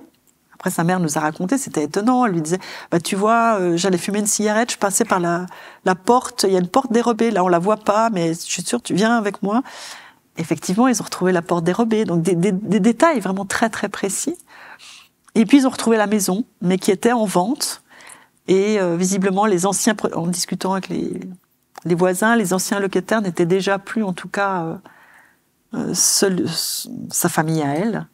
Alors je pense qu'ils auraient pu chercher plus loin, mais là je sais pas, elle a été déçue parce que le quartier ressemblait plus. Souvent elle disait mais ici il y avait une épicerie, puis on lui disait ah mais oui mais depuis 2008 ça a été transformé. Enfin elle a eu un peu une déception, mais ça lui a permis d'un peu tourner la page. Et elle est revenue puis elle a laissé tomber cette idée de retrouver sa famille d'avant. Histoire fascinante. Hein. Mais c'est fascinant. Ouais. Ouais. Non, mais c'est vrai qu'en fait, l'idée de la réincarnation a des implications énormes si on va au terme de ce que ça peut représenter sur notre conception de la vie, puisque en fait, ça implique qu'il y ait des âmes qui choisissent en fait des parents, potentiellement. Donc, ça a aussi des conséquences pour tout ce qui peut concerner l'avortement. Enfin, et donc là, la vision de ce qu'on représente comme la vie. Serait totalement chamboulée, quoi. Mais plein de choses. C'est-à-dire que toutes nos... effectivement, on choisirait telle vie pour vivre telle expérience, donc tel parent, mais on choisirait aussi le moment du départ. Donc ça explique aussi... Alors c'est quelque chose qui est très difficile à entendre pour des parents qui ont perdu un enfant, mais de ce point de vue-là, il y a une raison. Ils ont choisi le moment de leur départ. Les fausses couches aussi. Ils disent que des fois, un passage dans la matière très court, ils ont besoin d'un tout petit massage dans la matière pour finir quelque chose. Il y a toujours une raison, voilà. Mais tout est voulu. Ou le départ, même tôt, il peut être voulu parce que ça va faire grandir les parents. Ils vont devoir s'ouvrir à d'autres, justement, à ces autres dimensions. Donc, il y a tout un sens différent, mais qui est beaucoup plus porteur que le non-sens absolu. Perdre un enfant, c'est la chose la plus abominable qui soit sur cette terre, et l'épreuve la plus difficile. Donc, alors, si on n'est pas ouvert à ça, c'est sûr qu'on peut pas dire ça aux parents, ils vont pas l'entendre. Mais si on peut en venir à cette conception, c'est sûr que c'est beaucoup plus facile, beaucoup plus facile. D'ailleurs, il semble que selon certaines études, en Occident, 20 à 30% de la population serait favorable à cette idée, en tout cas croirait en quelque chose qui ressemblerait à la réincarnation, alors avec des conceptions parfois diverses de ce que ça représente, mais et que dans d'autres régions, peut-être plus ou avec des traditions plus vivaces, comme en Inde, en Chine ou autre, là c'est plus grand, c'est plus quasiment tout le monde. C'est quasiment tout le monde, ouais. Nous on est toujours un petit peu en retard sur tout. Mais ça change quand même beaucoup. Moi je vois, alors c'est peut-être biaisé parce que c'est aussi à travers mon travail, mais quand je rencontre des gens en dehors, dès que vous parlez de ces phénomènes, déjà il y a un intérêt énorme actuellement. Et les gens, ils ont toujours vécu un truc, un petit truc, puis ils disent ah mais c'est marrant, vous me parlez de ça, mais je me rappelle, mais quand j'étais jeune, je faisais des sorties de corps, mais j'avais complètement oublié. Ou je me rappelle, j'avais quand j'ai rencontré telle personne, j'ai eu l'impression de la connaître, ou ça a déclenché comme des émotions d'une autre vie. Et ouais, je crois que c'est quelque chose qui intéresse beaucoup, beaucoup plus les gens qui n'osent le dire, en général. Par rapport à l'histoire que vous citiez tout à l'heure, qui s'est passée avec la petite fille, vous n'avez pas eu l'envie, vous, d'aller vérifier les informations, d'aller chercher sa fille à elle, et puis de voir si elle racontait la même histoire? Oui, bien sûr, mais c'est toujours le même problème, c'est une histoire de temps, d'argent. Nous, à l'époque, on était plein dans notre projet sur les OBE. faut pouvoir se rendre là-bas. Ouais, c'était compliqué, mais c'était quelque chose. C'était pas notre sujet principal. C'est ce qu'a fait Ian Stevenson, en fait. Mais voilà, c'est un travail en soi. À un moment, il faut partir là-dedans. Pour faire du bon travail, il faut s'en donner les moyens. Il faut le faire à fond. Et on l'a vu, par exemple. Pourquoi nous, on a pu aller aussi loin avec Nicolas, c'est parce qu'on a passé des années à faire quasiment que ça. En tout cas, y réfléchir, à tester des conditions, et voilà, si on se disperse trop, bon. Mais c'est sûr que ça aurait été intéressant. On le fera peut-être une fois. J'ai pas perdu. Ouais, on n'a pas perdu ça de. On est toujours en contact avec cette personne. D'ailleurs, aujourd'hui, à l'Institut, vous faites des recherches. Vous êtes sur quoi exactement? Alors, on a fini cette étude donc qu'on a publiée dans Connexion. Et nous, maintenant, je dirais qu'on se laisse un petit peu guider. C'est-à-dire qu'on a un peu l'impression qu'on nous amène. Parce que, par exemple, ce projet sur la clairaudience, on n'aurait jamais eu l'idée de faire ça. Parce que, scientifiquement, c'est le sujet le plus casse-gueule. Je veux dire, c'est vraiment... pour les scientifiques, c'est le truc complètement risible, la clairaudience. Donc, voilà, moi, en tant que scientifique, on m'aurait dit ça, j'aurais dit jamais. Donc, ça, c'est venu sur notre chemin. Donc là, il y a un autre projet qui est venu sur notre chemin. Et on s'est dit, on va le suivre, on va voir ce que ça va donner. Mais c'est de nouveau un gros projet qui va prendre... moi, je pense que c'est le projet de ma vie. Si on arrive à le mener, ça va prendre pas mal de temps. C'est un projet très important, mais je peux pas en parler parce que déjà, c'est une collaboration avec un autre organisme qui tient pas du tout à en parler pour l'instant. Et puis aussi parce que c'est notre façon de travailler pour être tranquille. Voilà, le jour où on a, par exemple, les OBE, on en a longtemps pas parlé, mais le jour où ça s'est su, on n'arrêtait pas de nous poser la question. Et puis les gens, ils pensent qu'on va publier dans les... Non, ça nous met une pression qui est complètement inutile. Donc, sans compter qu'aussi, on va être débordé de gens qui vont nous dire « Ah, mais moi, je pourrais participer. » Et ça, c'est pas possible, quoi. D'ailleurs, j'en profite pour rappeler à nos auditeurs que pour nos abonnés payants à notre média, on aura une séance de questions-réponses avec vous. À une date qui vous sera communiquée d'ailleurs, puisqu'elle n'est pas encore, au jour de l'entretien, elle n'est pas encore fixée, mais généralement, c'est dans les jours qui suivent la diffusion de l'entretien. Donc voilà, si vous souhaitez poser vos questions à Sylvie Détiola, il faudra que vous vous abonniez. Donc c'est en description aussi également pour ça. Mais donc là, vous répondrez pas à cette question, le cas échéant. Non, c'est la seule. Non plus. J'ai bien répondu à toutes, mais celle-ci, je resterai muette. Ça nous amène à la fin de cet entretien. Donc on a l'habitude de terminer avec une carte blanche pour nos invités. Donc voilà, si vous avez quelque chose à ajouter encore. Peut-être que quelque chose qu'on n'a pas dit, je me dis qu'il est peut-être important à le dire, c'est que dans notre institut, on est avant tout un lieu d'accueil et de soutien thérapeutique. Donc moi, les premières années, je le faisais seule, mais assez vite, j'ai dû me rendre compte que j'avais besoin de m'adjoindre les compétences d'un professionnel, parce qu'il y a des gens qui avaient besoin de plus que simplement une écoute et de l'information. Donc Claude-Charles Fourier, qui est psychothérapeute, m'a rejoint dans cette aventure en 2004. Et lui-même est expérienceur, donc on était très complémentaires, parce que voilà, moi j'avais plutôt ce regard objectif et lui ce regard subjectif. Et maintenant c'est plutôt lui qui s'en occupe.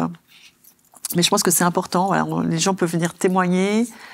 Avant, on organisait des réunions mensuelles, mais ça, on a arrêté. On l'a fait pendant 13 ans, mais c'était aussi assez lourd. On avait entre 40 et 60 personnes tous les mois qui venaient témoigner. On reprendra peut-être, mais bon, pour l'instant, on le fait pas. Donc voilà, c'est pour ça que je pensais que c'était important. Et puis peut-être un dernier message qui j'en ai peut-être parlé un petit peu avant, mais qui est un peu celui qu'on essaye de donner avec Connexion.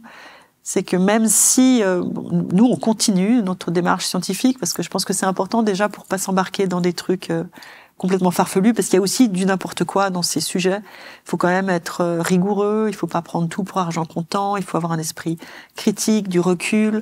Donc on continue avec notre démarche scientifique, mais j'aurais tendance à dire aux gens de ne pas attendre la preuve scientifique ultime pour s'ouvrir à ça, à s'ouvrir à ces dimensions, parce que s'ouvrir à ça, ça apporte une richesse incommensurable. Ça change la vie, ça rend la vie plus magique, plus merveilleuse, c'est sans fin, et puis ça permet aussi de mieux se connaître. Et ouais, c'est un réenchantement en fait. Et en fait, on peut arriver à ça, à s'ouvrir à ces dimensions de manière très simple. Nous, on n'est pas du tout pour l'utilisation des psychédéliques, c'est pas du tout notre truc. On n'est pas pour les techniques forcing on est pour les choses très douces. Donc ça peut être simplement cultiver le silence, la nature, la solitude. Ces moments où on peut être très réceptif, connecté à son corps, à ses ressentis, la méditation. Mais ça revient assez vite en fait. Toutes les personnes à qui on dit ça et qui ont vraiment envie d'être dans cet état de disponibilité, eh bien la connexion avec ces dimensions subtiles arrive assez vite. Voilà. Très bien. Sylvie Détiola, merci pour cet entretien. C'est moi qui vous remercie.